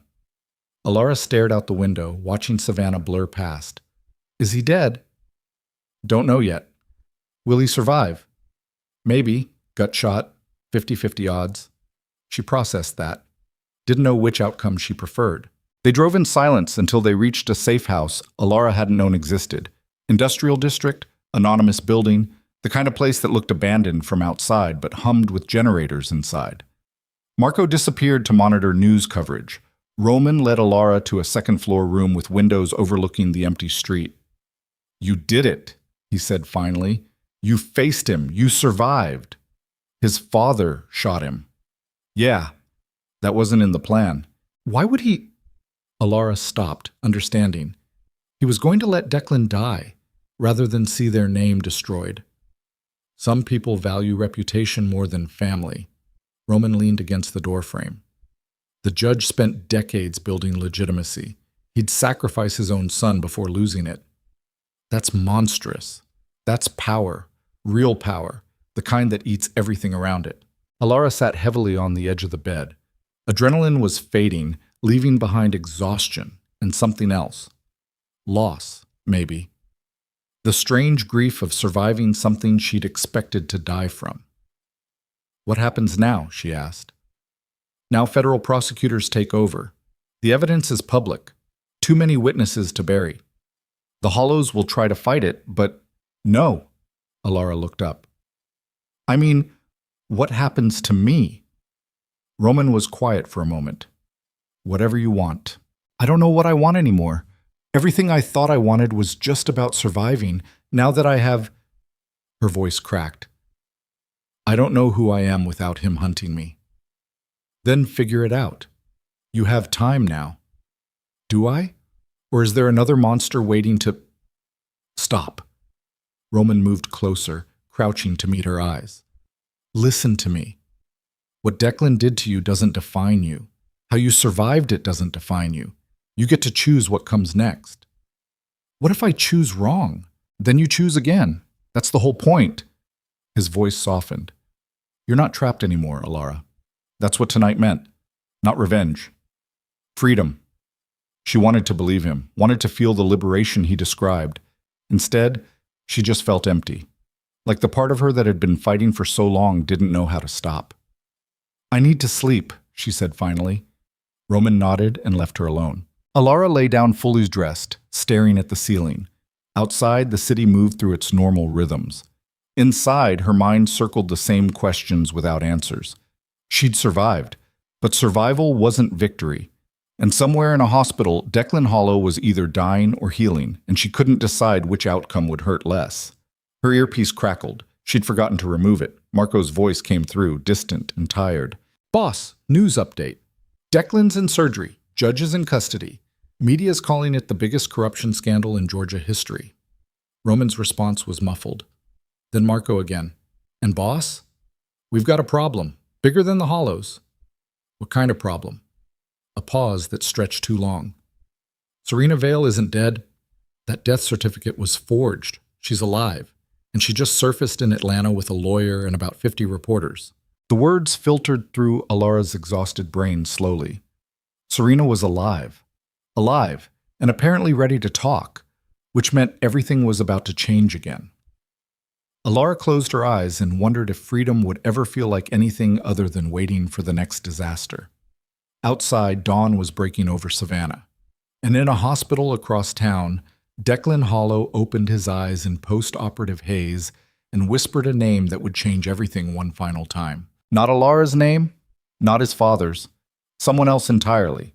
Someone no one had. The name Declan whispered in his hospital bed was Elena Marsh. Roman stood in the industrial safe house 3 hours after the gala, staring at Marco's laptop while that name burned itself into his consciousness.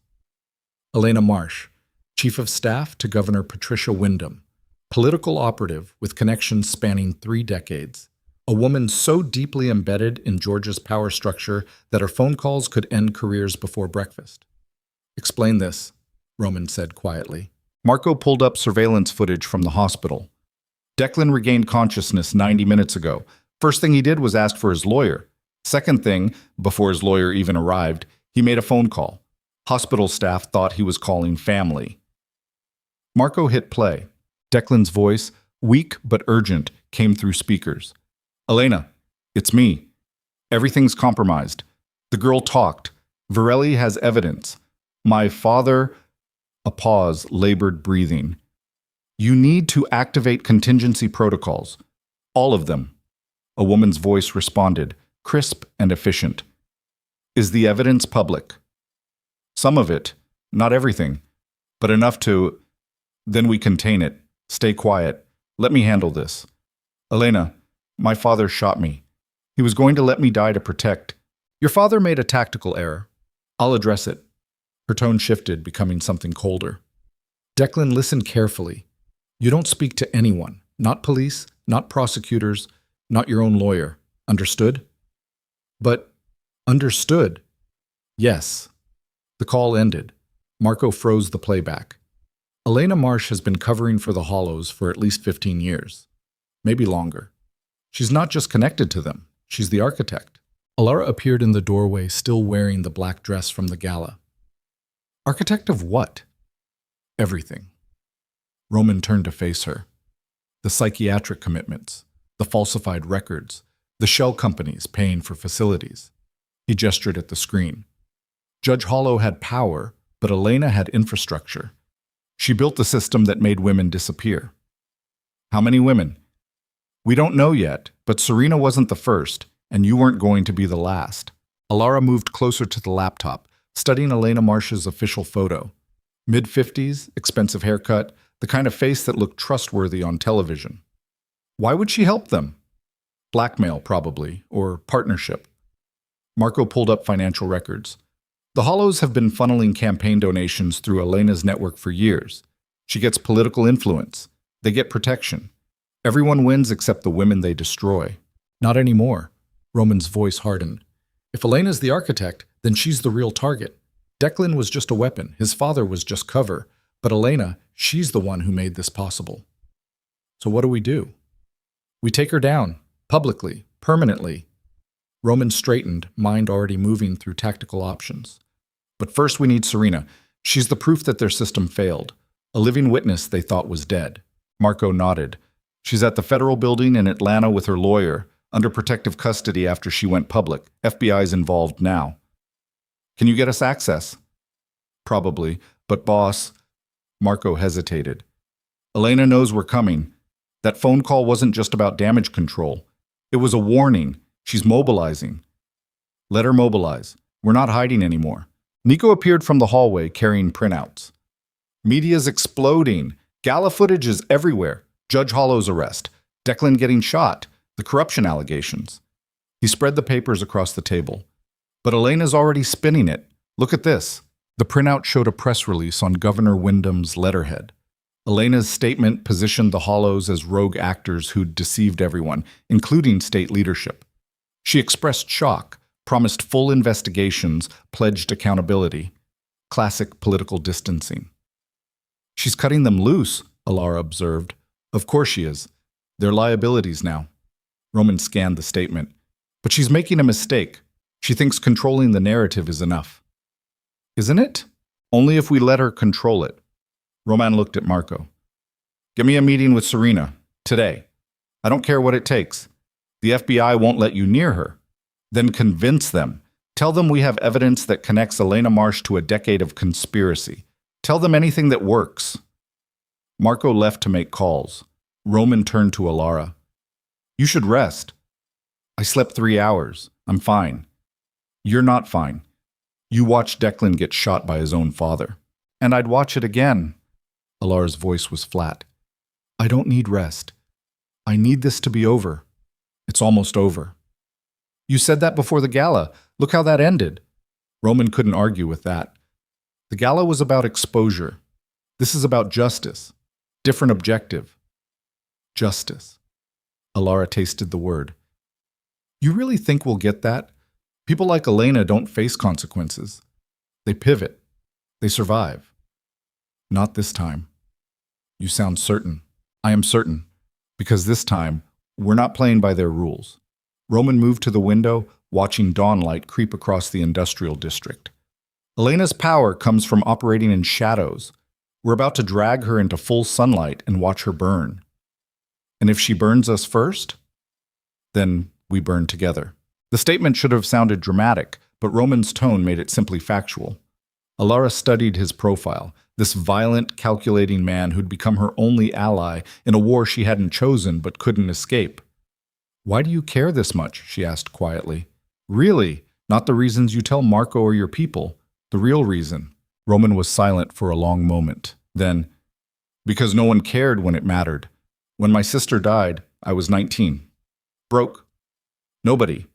I screamed about what her husband had done, and people looked through me like I was invisible.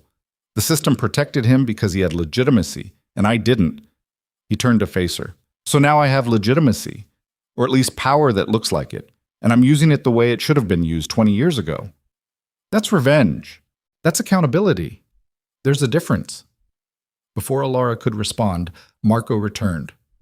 "We're in. Federal Building, Atlanta, 2 p.m. Agent named Sarah Reeves is running Serena's protection. She's willing to meet, but only because the evidence we sent is credible enough to make her nervous." Nervous about what? About how deep this goes? About who else might be involved? Marco's expression was grim. The FBI's been watching Elena Marsh for years. Suspected corruption, but never enough to act on. Now we've handed them a case. "Then let's not waste it." Roman grabbed his jacket. "Nico, maintain security here. Marco, you're with me. Alara is coming with you," Alara interrupted. "It's not safe." "Nowhere's safe, and Serena needs to see me. Needs to know she's not the only one who survived." Roman wanted to argue, but recognized the futility. "Fine. But you follow my lead. Things get dangerous, you extract immediately. No arguments." No arguments. They left 20 minutes later, taking 2 vehicles and a route that changed 3 times to avoid surveillance. The drive to Atlanta should have taken 4 hours, but Marco pushed it to 3, weaving through traffic with the casual aggression of someone who'd spent years evading law enforcement. The federal building loomed stark and bureaucratic against Atlanta's skyline. Security was thick. Metal detectors, armed guards, ID checks at multiple points. They surrendered weapons at the entrance, submitted to searches, and waited 30 minutes in a sterile conference room before Agent Reeves appeared. She was younger than expected, maybe 35, with sharp eyes that missed nothing. "Mr. Varelli, Ms. Vane, thank you for coming." "Thank you for seeing us," Roman replied. Reeves sat across from them, a thick folder between her hands. "Let's be direct. The evidence you sent implicates Judge Everett Hollow, his son Declan, and potentially others in conspiracy, fraud, unlawful imprisonment, and possibly murder. That's federal territory, which means you're now witnesses in an active investigation." "Understood. It also means you're targets. People connected to this case have resources, connections. They'll come after you." "They already are," Alara said. Reeves nodded. "I've read your statement. I'm sorry for what you experienced, but I need you to understand. Testimony alone isn't enough. We need documentation, physical evidence, witnesses who can corroborate. You have Serena Vale. We have a woman who survived 2 years of unlawful commitment. That's powerful. But defense attorneys will attack her credibility, argue Stockholm Syndrome, medication side effects, false memories." Reeves leaned forward. "We need more." Roman slid a USB drive across the table. "Financial records, shell company formations, payment trails, all leading back to Elena Marsh." Reeves picked up the drive carefully. "How did you obtain this? Does it matter? It matters if we want convictions. Illegally obtained evidence was obtained by private investigators using lawful methods." Roman's tone left no room for argument. "Everything's documented, chain of custody maintained, admissible in court." Reeves studied him for a long moment. "You've done this before." "I've prepared for this moment for a long time." She nodded slowly. "I'll review the evidence, but I need something from you first." "What?" "Access to Serena. Not official testimony yet. Just a conversation. She needs to see that she's not alone, that other survivors exist." Reeves glanced at Alara.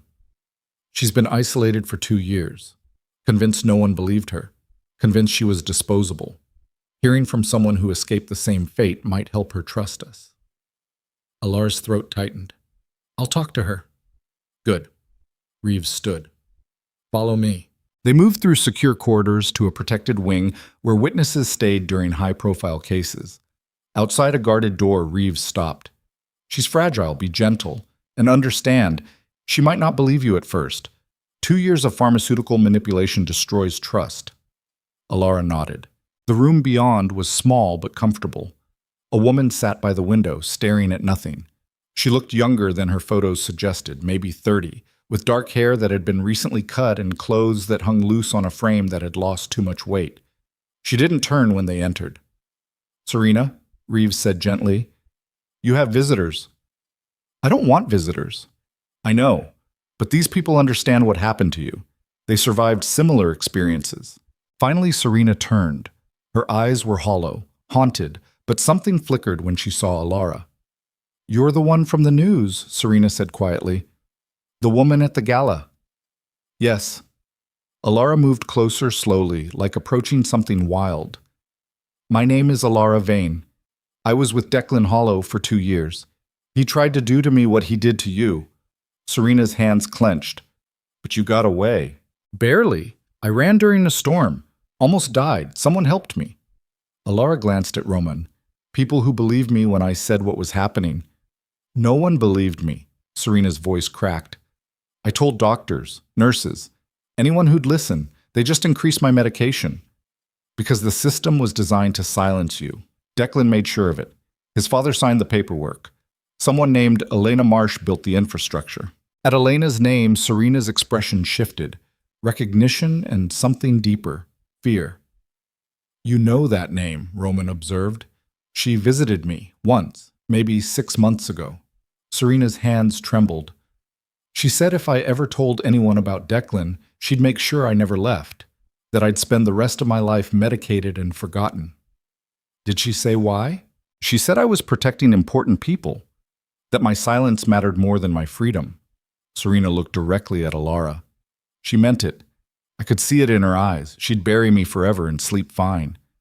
Alara felt rage crystallize into something cold and focused. "She can't touch you anymore. You're protected now, federal custody. The whole country knows what happened. The whole country thinks I'm crazy. I've seen the news, the comment sections, people saying I'm making it up, that I was unstable before Declan." "Let them think that," Roman interjected. "Public opinion doesn't matter. Evidence matters. And we have enough evidence to destroy everyone who hurt you." Serena studied him with the wary intelligence of someone who'd spent years learning to distrust. "Who are you?" "Someone who protects people the system abandoned." "You mean you're a criminal?" "Yes." The blunt honesty seemed to surprise her. "Why would you help me?" "Because no one helped my sister when she needed it, and I've spent 20 years trying to balance that equation." Serena's eyes welled. "Your sister, what happened?" "Same thing that almost happened to you. Different man, same system." Silence fell across the room. Outside, Atlanta traffic hummed distantly. Inside, 3 people who'd survived different versions of the same nightmare sat together and understood things no one else could. Finally, Serena spoke. "What do you need from me?" "Testimony," Reeves said. "Everything you remember. Names, dates, visits. Who committed you? Who kept you drugged? Who threatened you? And you'll actually do something with it? Actually prosecute? I will personally ensure that everyone involved faces federal charges." Reeves's voice was steel. "But I need your cooperation, complete cooperation." Serena looked at Alara. "If I do this, testify publicly, they'll destroy me, won't they? My name, my credibility, everything." "Probably," Alara admitted. "They'll try. But you'll be telling the truth. And truth has a way of surviving even when people try to bury it." "Does it?" "Because 2 years ago I told the truth and ended up in a psychiatric prison." 2 years ago you were alone. Now you're not." Serena's expression wavered between hope and terror. Then slowly she nodded. "Okay, I'll testify. I'll tell everything." Reeves exhaled. "Thank you. We'll start formal interviews tomorrow. For now, get some rest." They left Serena in her protected room and reconvened in Reeves's office. The agent looked exhausted, but determined. "This case is going to get ugly," she said without preamble. "Elena Marsh has spent 30 years building political capital. She won't surrender quietly." "We're not expecting quiet," Roman replied. "Good, because she's already moving. Governor's office issued a statement an hour ago. Full internal review. Independent investigation. All the right words. Reeves pulled up the statement on her computer. But notice what's missing. Alara scanned it. Elena's name. Exactly. She's not mentioned once. The governor's distancing herself while leaving Elena in place, which means Elena still has power. Then we cut her power off at the source. Roman stood. What's the fastest way to get this to trial? Realistically, 6 months. Maybe a year with delays. That's too long. That's the system. Then we work outside the system. Roman looked at Marco. Leak everything. Every document, every recording, every piece of evidence we have on Elena Marsh. Give it to journalists, activists, social media. Make it impossible to ignore. Reeves frowned. That could compromise the prosecution. Or it could make prosecution inevitable. Public pressure forces action faster than bureaucracy. It also warns Elena we're coming. She already knows we're coming. Roman's voice hardened. Now we show her we're not afraid. They left the federal building as afternoon shadows stretched across Atlanta. The drive back to Savannah felt longer, heavier, weighted with the knowledge that they'd just escalated beyond any possibility of retreat.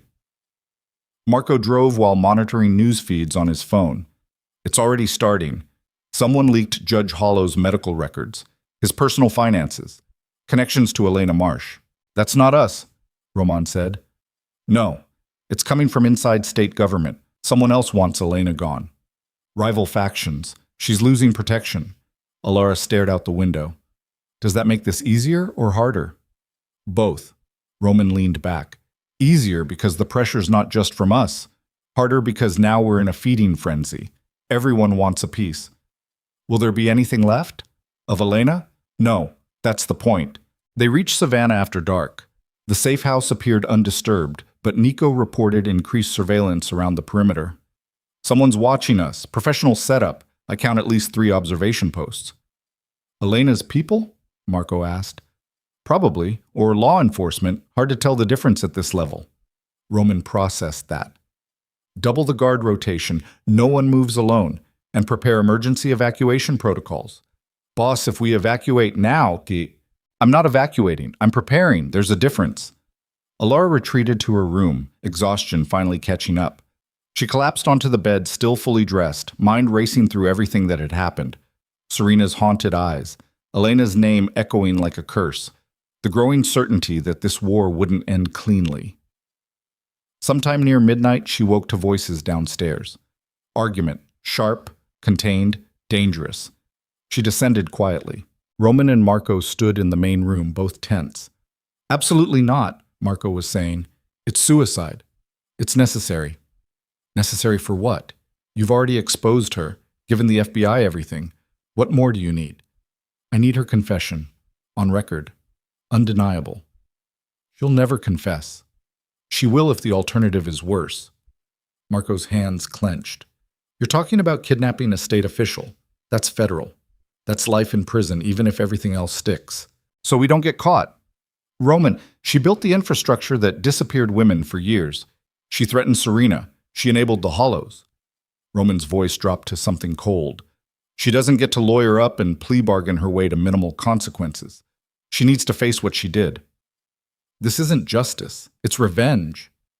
Why can't it be both? Alara stepped into the light. What are you planning? Both men turned. Roman's expression was unreadable. Go back to bed. Tell me what you're planning. Nothing that concerns you. Everything about this concerns me. Alara moved closer. You're going after Elena Marsh directly, aren't you? Roman said nothing. That's insane, Alara continued. Marco's right. You'll get caught, or killed, or both. Maybe, but she'll be finished first. At what cost? Whatever cost is necessary. The absolute certainty in his voice was frightening. Alara had seen Roman calculated, strategic, controlled. This was different. This was personal. This was the part of him that had been building for 20 years and was finally breaking free. Your sister, Alara said quietly. This isn't really about me or Serena. It's about Lucia. Roman's jaw tightened. Don't. Elena Marsh didn't hurt your sister. Someone else did. Taking Elena down won't bring Lucia back. I know that. His voice was harsh. but it'll stop her from destroying anyone else. And that's enough. No, it's not. Because you're going to throw away everything you've built for revenge that won't satisfy you, even if it works. You don't understand. I understand perfectly. Alara stepped directly in front of him. I understand rage. I understand wanting to hurt the people who hurt you. I stood over Declan Hollow, watching him bleed, and felt nothing but emptiness. That's what revenge gives you. Nothing. Then what should I do? Let her walk away? Let the system handle it. For once, let the FBI build their case. Let prosecutors do their job. The system failed, repeatedly. But because people like you didn't trust it to work. So you built alternative power structures that just perpetuate the same violence in different forms. Alara's voice cracked. I don't want to watch you become another version of the thing you're fighting. Silence stretched between them. Then Marco's phone rang. He answered, listened, his expression darkening. Understood. We're on our way. What? Roman demanded. Serena's dead. FBI found her in a room an hour ago. Apparent suicide. The words hit like physical blows. That's impossible, Alara whispered. She was protected. Federal custody. Someone got to her anyway. Marco's voice was tight. They're calling it suicide, but no one believes that, which means Elena's people reached inside federal protection. Roman's expression went completely cold. How? Don't know yet, but Agent Reeves wants us back in Atlanta. Now. They were moving before Marco finished speaking. Weapons retrieved from secure storage, vehicles loaded. The drive to Atlanta took 2 hours this time. Marco pushing the car past any reasonable speed while Roman made calls and coordinated with his network. Alara sat in the back seat feeling numb. Serena had survived 2 years of imprisonment only to die within hours of going public. The cruelty was almost incomprehensible. The federal building was chaos when they arrived. Police vehicles everywhere. News crews setting up despite the hour. Inside, Agent Reeves looked like she'd aged 10 years in 6 hours. Sodium pentothal mixed with her evening medication, she reported without preamble. Induced cardiac arrest that looked like natural causes. Medical examiner caught it only because I ordered a full toxicology screen. Who had access to her medication? Roman asked. That's the problem. Everyone. Nurses, doctors, support staff. We're reviewing security footage, but Reeves stopped, her frustration evident. Someone on my team is compromised. Has to be. No other way to explain access. Elena Marsh, Alara said. Most likely. But proving it. Forget proving it. Roman's voice cut through. Where is she right now? Elena? Probably at the governor's mansion. She lives in the residence complex. Security? State police. Executive protection. Why? Roman didn't answer. He turned to Marco. Get the team. Full tactical load. We move in 1 hour. Boss, Marco started. 1 hour. Reeves stepped forward. Mr. Varelli, I can't let you do whatever you're planning. Then arrest me. Or step aside. Choose quickly. The agent stared at him, clearly calculating. Finally, I didn't hear this conversation. And I'll need at least 2 hours to review Serena's case files, which means I'll be occupied. Unreachable. Roman nodded once. Appreciated. They left the federal building and regrouped at a warehouse Marco had used for previous operations.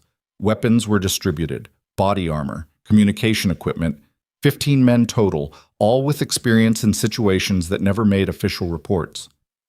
Alara watched the preparation feeling both horrified and grimly satisfied. You're actually doing this. Yes. You'll start a war. Elena has protection, connections. You storm the governor's mansion, and we get answers, recorded, documented, admissible or not. Roman checked his weapon with mechanical precision. Serena's death proves the system can't protect witnesses, can't maintain custody, can't deliver justice. So you deliver it instead? With guns? With accountability? He met her eyes. You can stay here. You should stay here. No. Alara's voice was steady. I'm coming. Serena died because of me. Because we brought her into this. I owe her. You don't owe anyone anything. Then I'm choosing to come. Same way you chose this. Roman wanted to argue, but recognized the same determination he'd seen in the mirror for 2 decades. Stay behind me. Follow orders. If things go bad, I know. Extract immediately. We've been through this. They moved out 30 minutes later, convoy of dark vehicles heading toward the governor's mansion complex on Atlanta's north side. Marco had obtained security layouts through contacts Alara didn't want to know about. Nico had disabled surveillance systems using methods that were definitely illegal. The mansion sat behind walls and gates and enough security to protect a small nation. But security was designed to stop external threats, not coordinated tactical teams with inside knowledge. They breached the perimeter at 3:47 a.m., moving through service entrances and maintenance tunnels that shouldn't have existed on official plans. Silent, efficient, years of practice making impossible operations look routine. Alara followed Roman through corridors that smelled like money and power. Her heart hammered, but her hand stayed steady. They'd taught her enough in the past weeks that she wasn't completely useless, just mostly useless. They reached the residence wing without triggering alarms. Elena Marsh's quarters were at the end of a long hallway, guarded by 2 state police officers who were disabled before they could call for backup. Roman kicked the door open. Elena Marsh sat at a desk, fully dressed despite the hour, as if she'd been expecting them. A laptop glowed in front of her. Coffee steamed nearby. She looked up calmly when they entered. "Mr. Varelli," she said. "Right on schedule." Roman raised his weapon. "Hands where I can see them." Elena complied, moving slowly. "You're making a mistake. Serena Vale is dead. That's your mistake." Serena Vale was a liability that resolved itself. Tragic, but ultimately inevitable. You ordered her killed. I ordered nothing. I simply ensured that certain realities were understood by certain people. Elena's smile was cold. That's how power works. Indirect, deniable. "Not anymore." Roman stepped closer. "You're going to confess. Everything, on record." "I'm going to do no such thing." Marco appeared beside Roman, holding a camera. "Then we beat it out of you." "And undermine any legal credibility the confession might have?" "I don't think so." Elena leaned back. "You're smarter than this, Mr. Varelli. You know forcing a confession invalidates it. Anything I say under duress becomes inadmissible. Your lawyers will ensure that." "Don't need lawyers. Just need the world to hear you admit what you did." "The world won't believe it. They'll see a woman terrorized by a known criminal. They'll sympathize with me and vilify you." Her eyes glittered. "You've already lost. You just don't realize it yet." Alara pushed past Roman. "Serena Vale trusted the system. She testified. She cooperated. And you had her murdered." "I've never met Serena Vale." "You visited her at the facility, threatened her. She told me." "A drugged woman's hallucinations, not evidence." "Then explain the phone call to Declan after the gala, telling him to activate contingency protocols." Elena's expression didn't change. "What phone call?" "The one we recorded." Marco held up his phone. "Hospital surveillance, audio and video. You instructing Declan to stay quiet while you contain the situation." "That proves nothing except that I advised someone facing prosecution, which is legal." "It proves coordination, conspiracy. It proves I gave legal advice to someone I've known for years. Nothing more." Roman's weapon stayed trained on her. "You're not walking away from this." "Of course I am, because you've made critical errors." Elena stood slowly. "You've committed multiple felonies in the past hour. Breaking and entering, kidnapping, assault on police officers, all documented. All on security systems you think you disabled, but didn't." Marco's face paled. "Boss. I've been broadcasting this entire conversation," Elena continued. "Federal agents are already en route. You have perhaps 3 minutes before this building is surrounded. And when you're arrested, which you will be, every piece of evidence you've gathered becomes fruit of the poisonous tree. Inadmissible. Worthless." Roman didn't lower his weapon. "Then I've got 3 minutes. To do what? Kill me? That makes you a murderer and me a martyr. My work continues under someone else's authority. Your work ends tonight." "My work is institutional. It outlives individuals." Elena smiled. "You can't kill an institution, Mr. Varelli. You can only become part of it." Sirens rose in the distance. Marco touched Roman's shoulder. "Boss, we need to move." Roman's finger stayed on the trigger.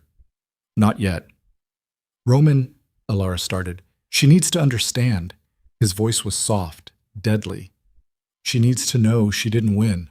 But I did win, Elena said, because in 30 seconds, federal agents arrest you, and I become the victim of a violent home invasion. My influence grows, my protection strengthens, and the next woman who threatens powerful men learns the same lesson Serena learned. The sirens grew louder. Roman's hand didn't waver. Then Alara saw his finger slowly tightening on the trigger, not pulling yet, but starting to. And she realized with absolute clarity that Roman Varelli was about to murder someone in cold blood while being recorded, was about to destroy everything they'd fought for because his rage had finally consumed his reason. She stepped directly in front of the weapon. Move, Roman said. No. Alara, move. Not until you lower the gun. She killed Serena. She destroyed dozens of women. She needs to die. Maybe. But not by you. Not like this. Alara's voice shook. You told me destroying yourself for revenge isn't worth it, so don't make me watch you do exactly that. Roman stared at her, weapon still raised, his whole body vibrating with barely restrained violence. The sirens were right outside now. Please, Alara whispered, don't become what you've been fighting. Something flickered in Roman's eyes. For a moment, Alara thought she'd failed, thought he'd pull the trigger anyway. Then slowly, painfully, he lowered the weapon. Smart choice, Elena said. Roman turned to her. We're not done. Yes, you are. No. Roman's smile was frightening. Because in about 90 seconds, every piece of evidence we gathered gets uploaded to 200 different servers. Financial records, recordings, documents, everything.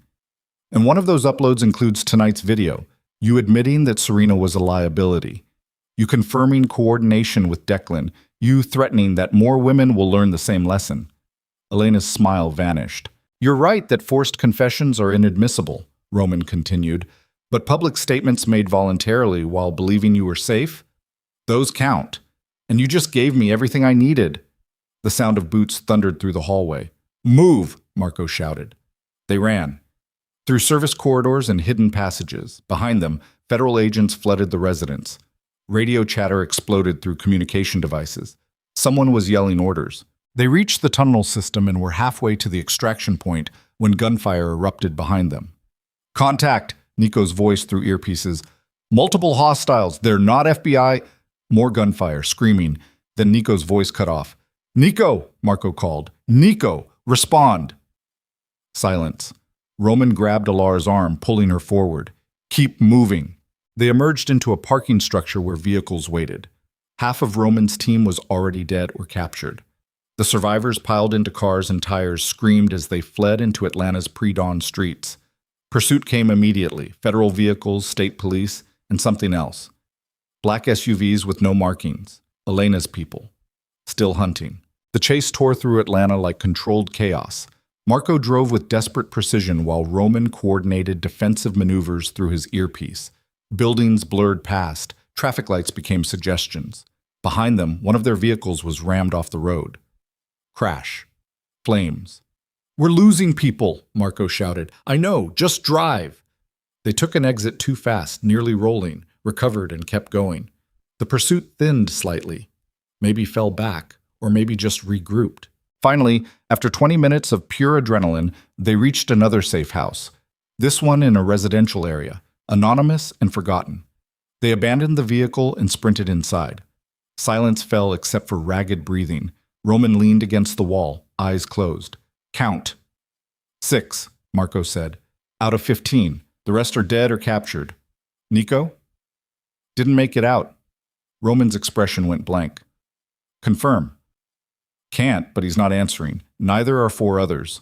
Alara sank to the floor, the reality crashing over her. They'd attacked a state official, lost most of their team, accomplished nothing except making enemies of people who could destroy them legally, and Elena was still free. Roman opened his eyes. Did the upload work? Marco checked his phone. Yeah, all 200 servers, the video's already viral, Elena's statement is everywhere. Then we won. We lost 9 people, and we won. Roman's voice was hard. Elena's exposed. Her protection's evaporating. By morning, she'll be facing federal charges. By morning, we'll be dead or in prison. Maybe, but we changed the outcome. That's all that matters. Alara looked up at him. You really believe that? Yes. 9 people died tonight for a recording, for revenge, for justice. I can't tell the difference anymore. Roman crouched beside her. Neither can I. But Serena's death means something now. Elena can't bury it, can't spin it. The truth is public, undeniable. That's worth the cost. Is it? Alara's voice cracked. Because from where I'm sitting, we just proved we're as willing to destroy lives as they are. We're just better at justifying it.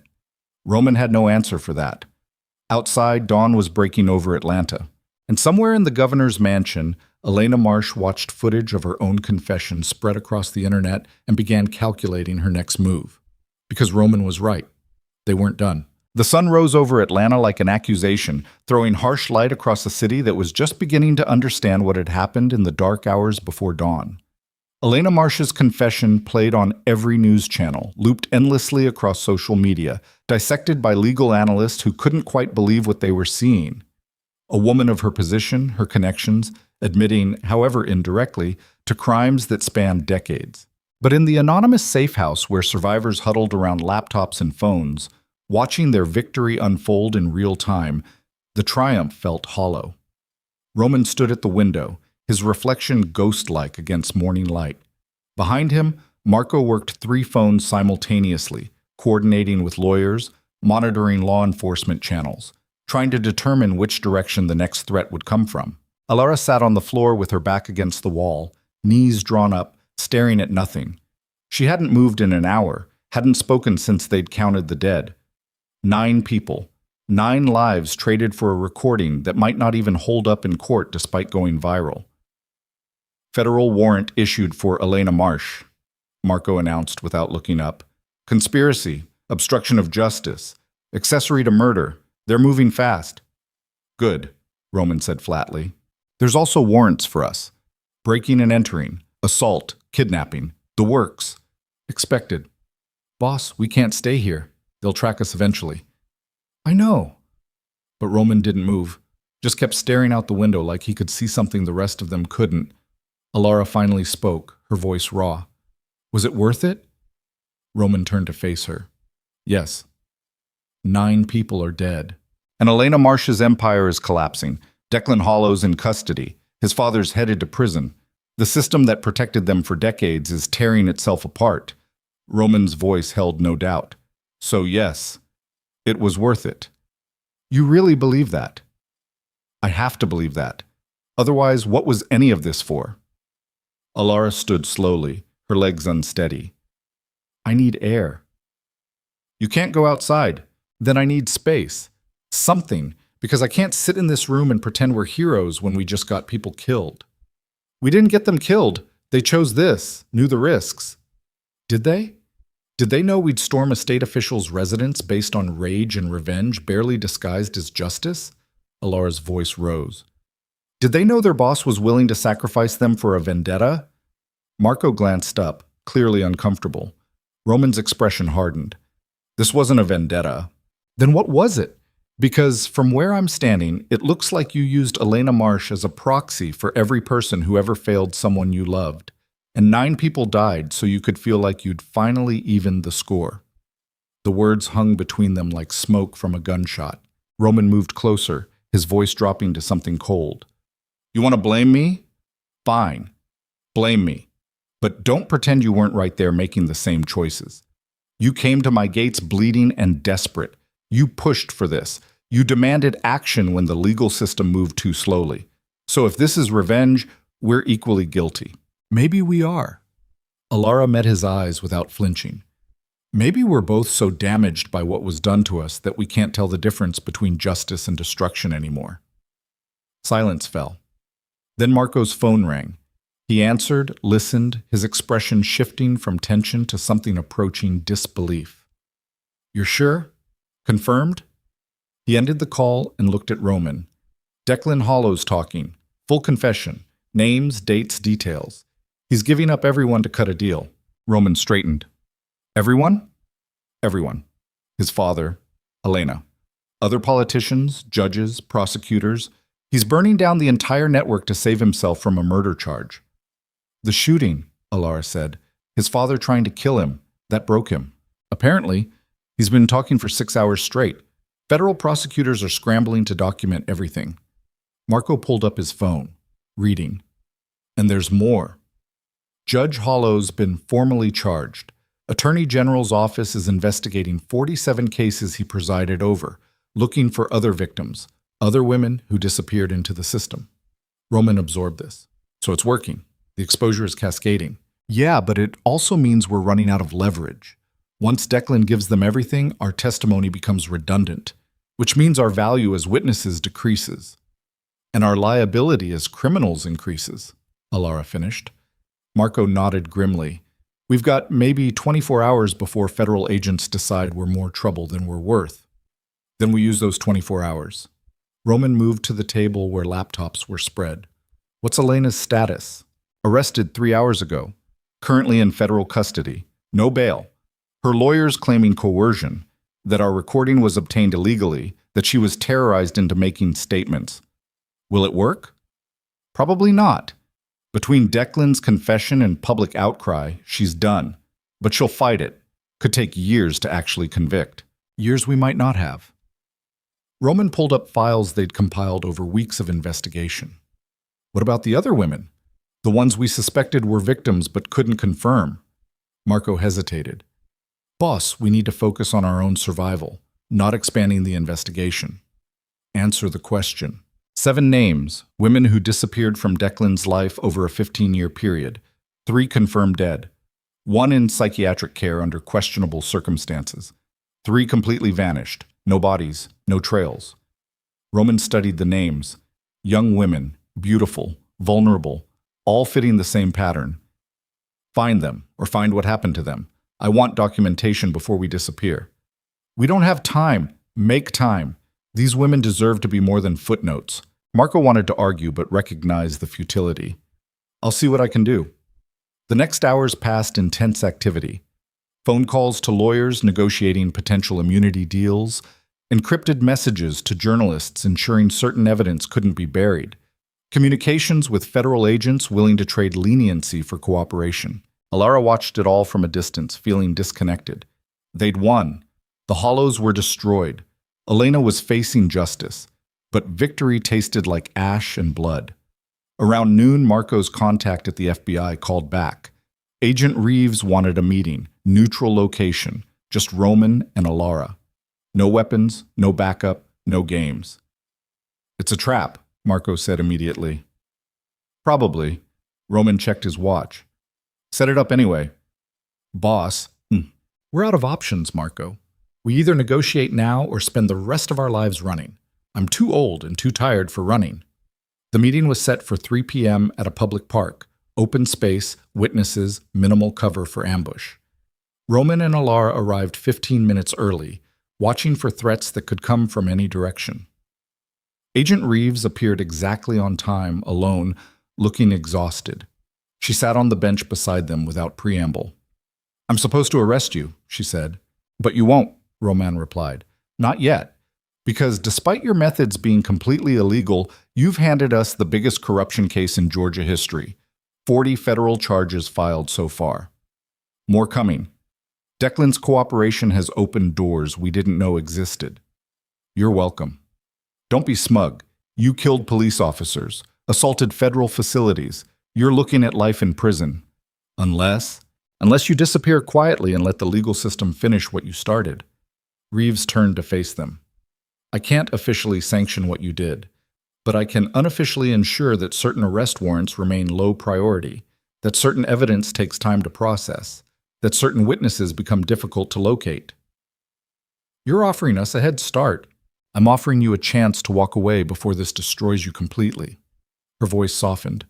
You exposed evil, real evil, but you crossed too many lines doing it. If you stay, you'll be prosecuted. If you run, you might survive. Roman was silent for a long moment. Then, what about the other women? The ones still missing? We're investigating. Declan's confession included details about 2 more victims. Remains were found. Families are being notified. And the one in psychiatric care? Already extracted. Real name is Amanda Corso. She's receiving treatment at a legitimate facility. Her family's been contacted. Alara felt something loosen in her chest. She's safe? She's alive. Safe is relative. But yes, she'll recover. How many total? Roman asked. How many women did they destroy? Reeves pulled out a file. Based on Declan's confession and our investigation, 11 confirmed victims over 18 years. Serena Vale, Amanda Corso. 2 women whose remains were found. 7 others who were committed to facilities, drugged into compliance, then either died of natural causes or were released after signing non-disclosure agreements backed by financial settlements and legal threats. 11? Alara's voice was barely a whisper. 11 women. That we know of. There might be more. The investigation's ongoing. Roman stood, walking to the edge of the park. And Elena Marsh? What's her actual exposure? Conspiracy to commit fraud, obstruction, accessory to unlawful imprisonment, possibly accessory to murder if we can prove she knew about the deaths. Reeves joined him. But here's the thing. Elena's smart, compartmentalized. Her direct involvement is hard to prove. Most communication went through intermediaries. Most decisions were verbal. So she might walk. She won't walk free, but she might avoid the harshest charges. That's the reality of prosecuting people at her level. The system protects itself. Then the system's broken. Yes, but it's the only system we have, and right now it's at least trying to deliver justice. That's more than we had a week ago. Roman turned back to Alara. What do you want to do? The question surprised her. Why are you asking me? Because this started with you. Should end with you too. Alara looked between Roman and Reeves, feeling the weight of that choice. Run and survive, but abandon any sense of closure. Stay and face prosecution for crimes committed in pursuit of justice that might never fully materialize. If we run, she said slowly, what happens to the case against Elena? It proceeds. Declan's testimony is enough. Your absence might actually help, makes it harder for defense attorneys to attack your credibility. And if we stay, you testify, face cross-examination, get torn apart by lawyers protecting their client, possibly end up in prison yourselves if prosecutors decide to make an example. Some choice. It's the only choice I can offer. Alara walked away from both of them, needing space to think. The park was busy with afternoon activity, children playing, couples walking, normal people living normal lives, unaware that a few feet away, criminals and federal agents were negotiating the price of justice. She thought about Serena, dead before she could see her abusers face consequences. Thought about Amanda Corso, drugged for years, her identity erased. Thought about 7 other women whose names she didn't know, but whose suffering was identical to her own. 11 victims. 11 lives destroyed so powerful men could maintain their reputations. And now she had a choice, save herself or ensure their stories were told completely. I'll testify, she said, returning to the bench. Whatever it takes. I'll tell everything. Roman's expression shifted. Alara. No. You asked what I wanted. This is what I want. Those women deserve someone who'll stand up in court and say their names, say what happened, make it matter. You could go to prison. Maybe. But at least I'll know I didn't run when it counted. Reeves nodded slowly. All right. I'll arrange protective custody. Get you prepared for testimony. It won't be easy. Nothing about this has been easy. Roman stepped closer. I'll stay too. Testify alongside you. You don't have to. Yes, I do. I started this as much as you did. We finish it together. Marco, who'd been monitoring from a distance, approached. Boss, if you do this, everything's gone. The organization, the resources, all of it gets seized. Then it gets seized. I'm tired of building empires on blood and compromise. Roman looked at his second-in-command. You should run. Take whoever wants to go. Start over somewhere clean. And leave you here? I'm not asking. I'm telling you to survive. Marco's jaw worked. Then he nodded once, sharp and final. Good luck, boss. He left without looking back. The next 3 weeks passed in a blur of depositions, legal preparation, and protective custody that felt like another kind of prison. Alara spent hours with federal prosecutors, walking through every detail of her relationship with Declan, every moment of abuse, every threat, every time she'd tried to escape and been pulled back. Roman testified about his investigation, carefully editing out the most illegal elements while providing enough detail to build the narrative prosecutors needed. His organization dissolved as Marco disappeared with core personnel and federal agents seized properties, accounts, and assets built over 30 years. Elena Marsh fought every charge with lawyers who cost more than most people earned in a lifetime. Her defense was sophisticated, claimed she'd been deceived by the Hollows, manipulated into providing assistance she didn't understand was criminal, terrorized by Roman's home invasion into making statements under duress. The media ate it up. Half the country saw her as a monster who'd enabled predators. The other half saw her as a victim of an overzealous prosecution fueled by a mobster's vendetta. The truth, as always, lived somewhere uglier than either narrative. Trial was set for September, 3 months after the gala that had destroyed the Hollows publicly. In that time, Judge Everett Hollow died in prison. Heart attack, officially, though rumors suggested suicide. Declan accepted a plea deal. 28 years in exchange for complete cooperation and testimony against everyone he'd worked with. Amanda Corso recovered enough to give a video deposition. Her testimony was devastating. 2 years of pharmaceutical imprisonment, forced compliance, identity stripped away. The jury watched it in silence. Then it was Alara's turn. She walked into the federal courthouse on a September morning that felt too beautiful for the ugliness about to be exposed. The courtroom was packed, journalists, activists, people who'd followed the case, and in the back, partially hidden, family members of women who'd never come home. Elena Marsh sat at the defense table looking composed and professional. She didn't look at Alara as the oath was administered. The prosecutor, a woman named Davidson who'd spent 6 weeks preparing Alara for this moment, approached the witness stand. "Ms. Vane, can you tell the court how you met Declan Hollow?" Alara took a breath and began. She spoke for 4 hours. Told everything. The initial charm, the gradual isolation, the escalating control. The moment she'd found Serena's commitment papers and understood what her future held. The escape through the storm. Roman's intervention. Everything that followed. Elena's lawyers objected repeatedly, claimed hearsay, claimed speculation, claimed Alara was an unreliable witness with motivation to lie. But Alara didn't break, didn't waver. Just kept speaking in a voice that stayed steady even when describing the worst moments. When Davidson finally said no further questions, the courtroom exhaled collectively. Then Elena's lead attorney stood for cross-examination. "Ms. Vane, you've admitted to participating in an armed home invasion, correct?" "Yes." "And you've admitted to being present when police officers were assaulted?" "Yes." "So you're a criminal." "Admittedly, factually. A criminal testifying against someone you've publicly stated you wanted destroyed." "I'm a survivor testifying about what was done to me and others. A survivor who allied herself with a known mob boss, who participated in violent crimes, who has every reason to lie if it means avoiding prosecution yourself." "I'm not lying, but you could be. You've demonstrated a willingness to break laws, to use violence, to pursue revenge regardless of legality. Why should anyone believe you're telling the truth now?" Alara met the attorney's eyes. "Because I have nothing left to lose. Roman Varelli's organization is gone. My freedom's probably gone. My credibility is destroyed. The only thing I have left is the truth. So that's what I'm giving you.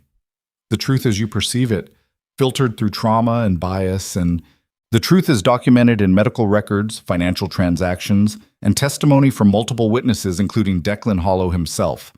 Alara's voice hardened. "You can attack my character, but you can't erase the evidence." The cross-examination continued for another 2 hours. Brutal, exhaustive, designed to break her credibility into fragments defense attorneys could exploit. But Alara had survived worse. Had survived Declan, survived the storm, survived watching people die for a justice that might never fully arrive. A lawyer's questions couldn't touch her anymore. When it finally ended, she stepped down from the witness stand feeling hollow but intact. Roman testified next. His presence in the courtroom shifted the energy. This wasn't a victim recounting trauma. This was a dangerous man explaining calculated decisions. His testimony was shorter, more focused. He described the investigation, the evidence gathered, the decision to confront Elena directly. "And why did you break into Ms. Marsh's residence?" the prosecutor asked. The shut. Because legal channels had failed repeatedly. Because a witness under federal protection was murdered. Because the system designed to deliver justice had been corrupted by the very people we were trying to expose. "So you took justice into your own hands?" "Yes." "That's illegal." "I know. I accept responsibility for that choice." Roman looked directly at the jury. "But I don't regret it. Because without that confrontation, Elena Marsh would still be operating, still be protecting predators, still be destroying women." Elena's attorney tried to rip him apart on cross. Failed. Roman had spent 30 years being questioned by people far more dangerous than lawyers. He gave nothing but what he chose to give. The trial lasted 6 weeks. Witnesses testified. Experts analyzed evidence. Defense attorneys constructed alternative narratives that placed Elena as a peripheral figure manipulated by more powerful forces. In the end, it came down to the jury. They deliberated for 4 days. When they returned, the courtroom was silent enough to hear breathing. On the charge of conspiracy to commit fraud, guilty. On the charge of obstruction of justice, guilty. On the charge of accessory to unlawful imprisonment, guilty. On the charge of accessory to murder, not guilty. The mixed verdict reflected the complexity of prosecution. Elena was convicted on charges that could prove direct involvement, acquitted on charges requiring proof of knowledge about deaths that had been carefully insulated from her direct participation. Sentencing was set for November. Alara and Roman faced their own charges separately. Breaking and entering. Assault. A list of crimes committed during the investigation and confrontation. Their attorney negotiated a deal: time served, probation, permanent loss of certain rights. The prosecutor agreed, recognizing that imprisoning them would create martyrs and undermine the larger case against systematic corruption. They accepted. 6 months after Alara had collapsed at Roman's gates, she walked out of the courthouse a free woman. Technically, legally. But freedom felt nothing like she'd imagined. Roman emerged beside her, squinting in November sunlight. "What now?" he asked. "I don't know." They stood on the courthouse steps while journalists shouted questions neither bothered answering. The city spread around them, continuing its normal rhythms, indifferent to their survival. "I meant what I said," Alara continued quietly. "About Harbor House, a real shelter, real resources. You still want to build that?" "More than ever. Those 11 women, they're not coming back, but we can make sure the next woman has somewhere to go, somewhere better than bleeding on a stranger's driveway." Roman smiled faintly. "That's a low bar." "Then we'll exceed it." They walked away from the courthouse together, past reporters, past protesters, past people with opinions about what they'd done and whether justice had been served. Elena Marsh received 18 years, would likely serve 12 with good behavior. Not enough, by any measure. But more than nothing. Declan Hollow was transferred to federal prison to begin his 28-year sentence. His father's legacy was being systematically dismantled as appellate courts reviewed his cases and found pattern after pattern of bias, corruption, and abuse. Amanda Corso started a foundation for psychiatric abuse survivors. Her first major donor was an anonymous contribution large enough to fund operations for 5 years. Alara recognized Roman's touch in the transaction, but never mentioned it. Winter came to Savannah with unusual cold. Alara found a small apartment near the water, nothing like the luxury she'd briefly known with Declan, but clean and hers and lockless. She could leave any time. That mattered more than comfort. Roman bought a house in the historic district, nothing ostentatious, just a place that felt like recovery rather than empire. They saw each other weekly, sometimes to discuss Harbor House, which was slowly becoming real through legal channels and careful fundraising. Sometimes just to sit in silence and remember what survival cost.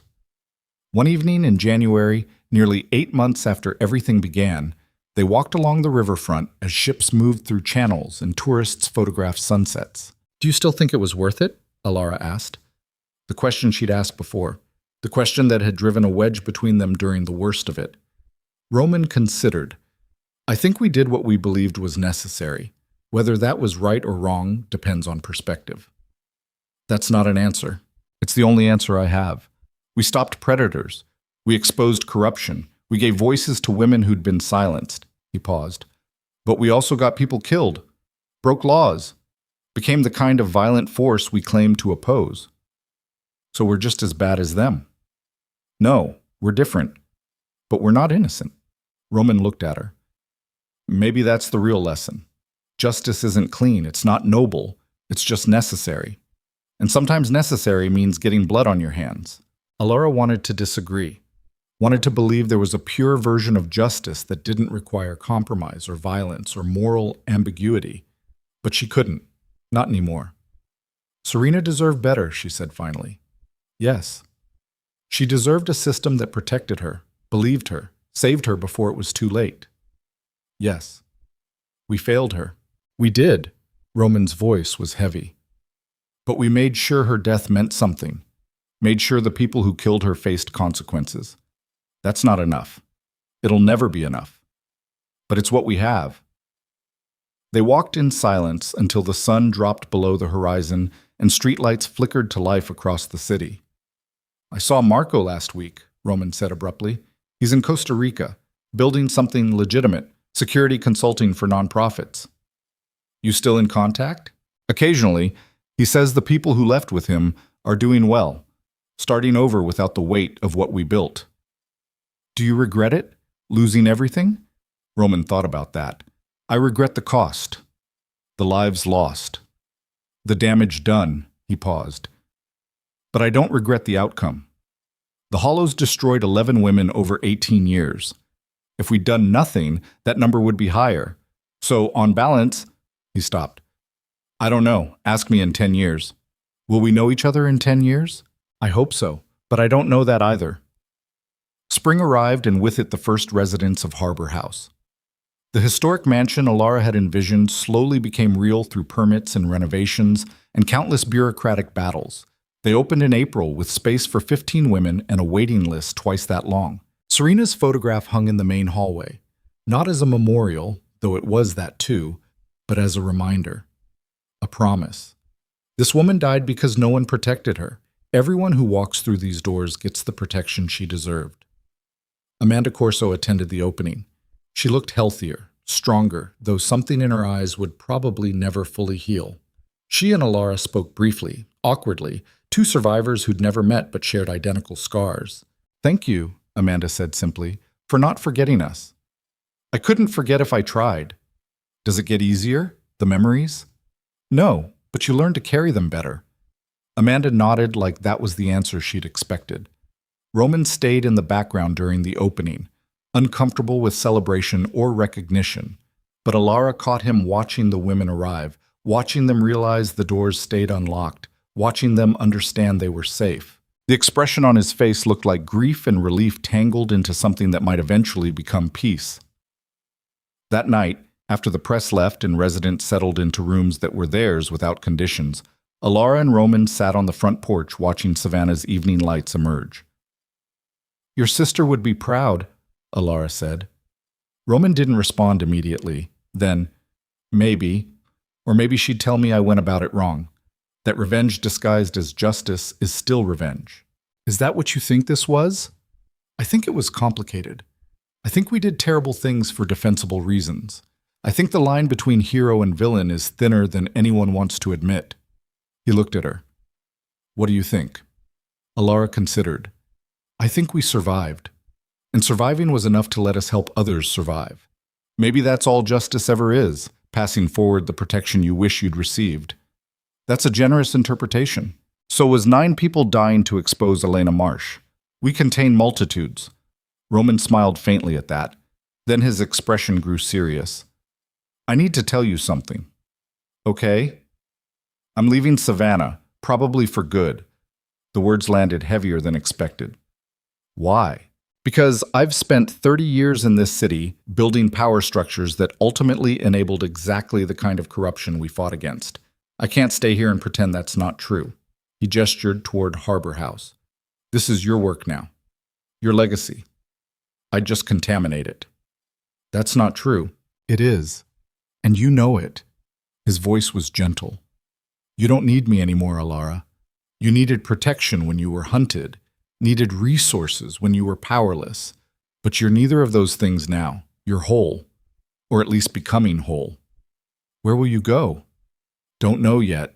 Somewhere I can start over without the weight of what I've been. Alara felt tears threaten and forced them back. Will I see you again? Maybe. Probably. The world's smaller than it used to be. Roman stood, preparing to leave. But if we don't, know that meeting you changed something. Reminded me that the violence I'd normalized wasn't inevitable, that there were still things worth fighting for without becoming monsters. We became monsters anyway.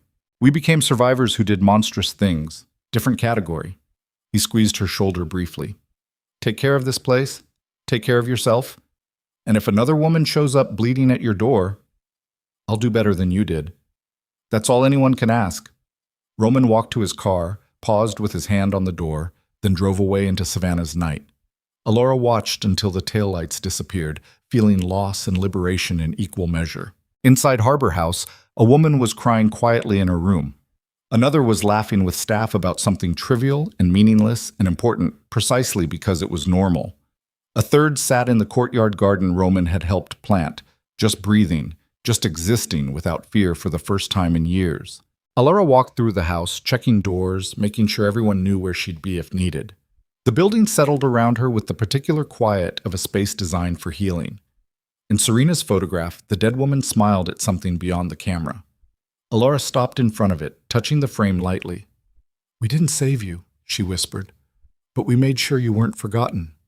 I hope that matters. I hope wherever you are, you know we tried.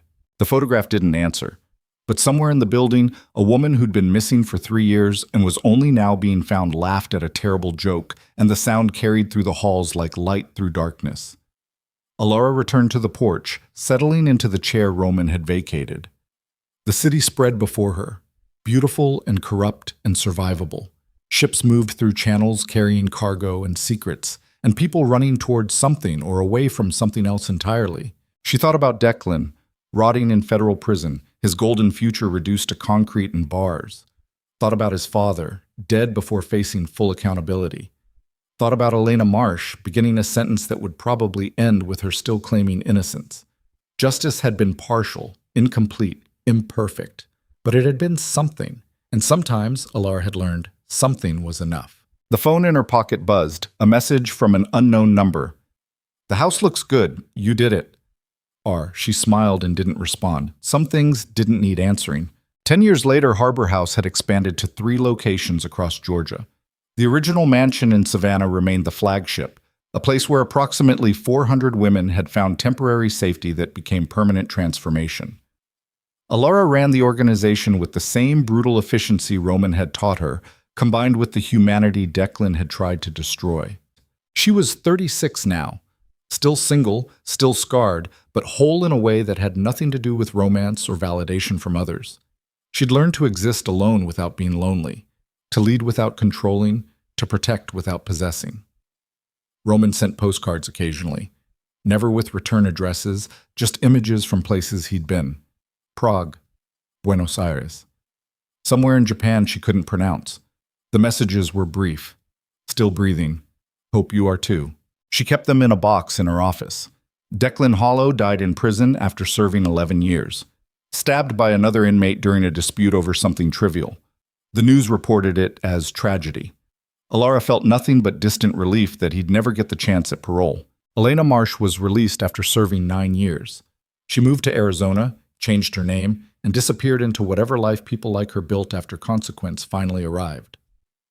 Alara tracked her occasionally through contacts who'd remained from Roman's old network, knew where she lived, knew she'd gained weight and lost influence and spent her days in anonymous suburban obscurity.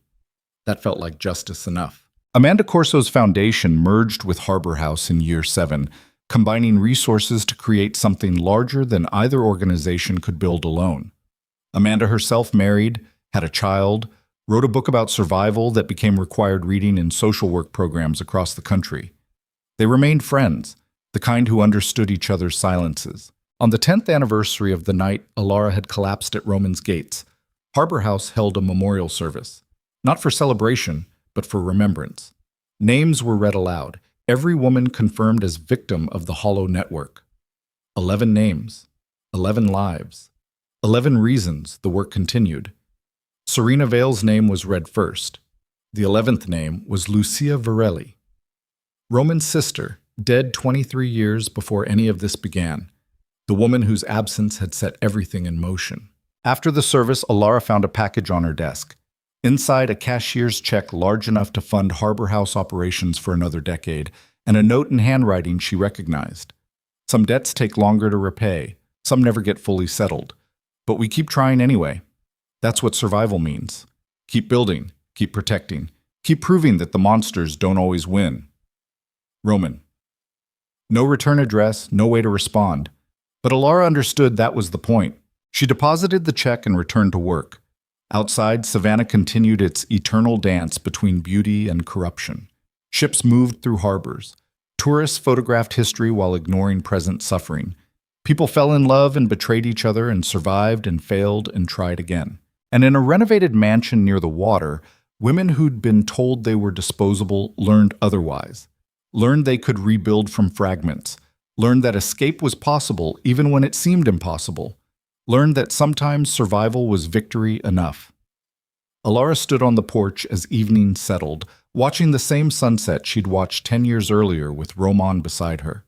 He was gone now, living whatever life he'd built from the ruins of his empire. She was here, doing the same. They'd both survived.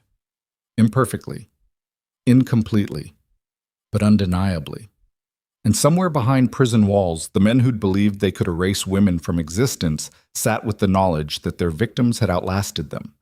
That their names would be forgotten while the women they'd tried to destroy would be remembered. That power built on silence eventually crumbles when people refuse to stay quiet. Alara walked back inside Harbor House, past Serena's photograph, past rooms where women slept without locks, past a future being built one survivor at a time. The door closed behind her with a sound like a promise being kept. And outside, Savannah's evening breeze rolled through streets once ruled by fear and silence, carrying voices that refused to be erased.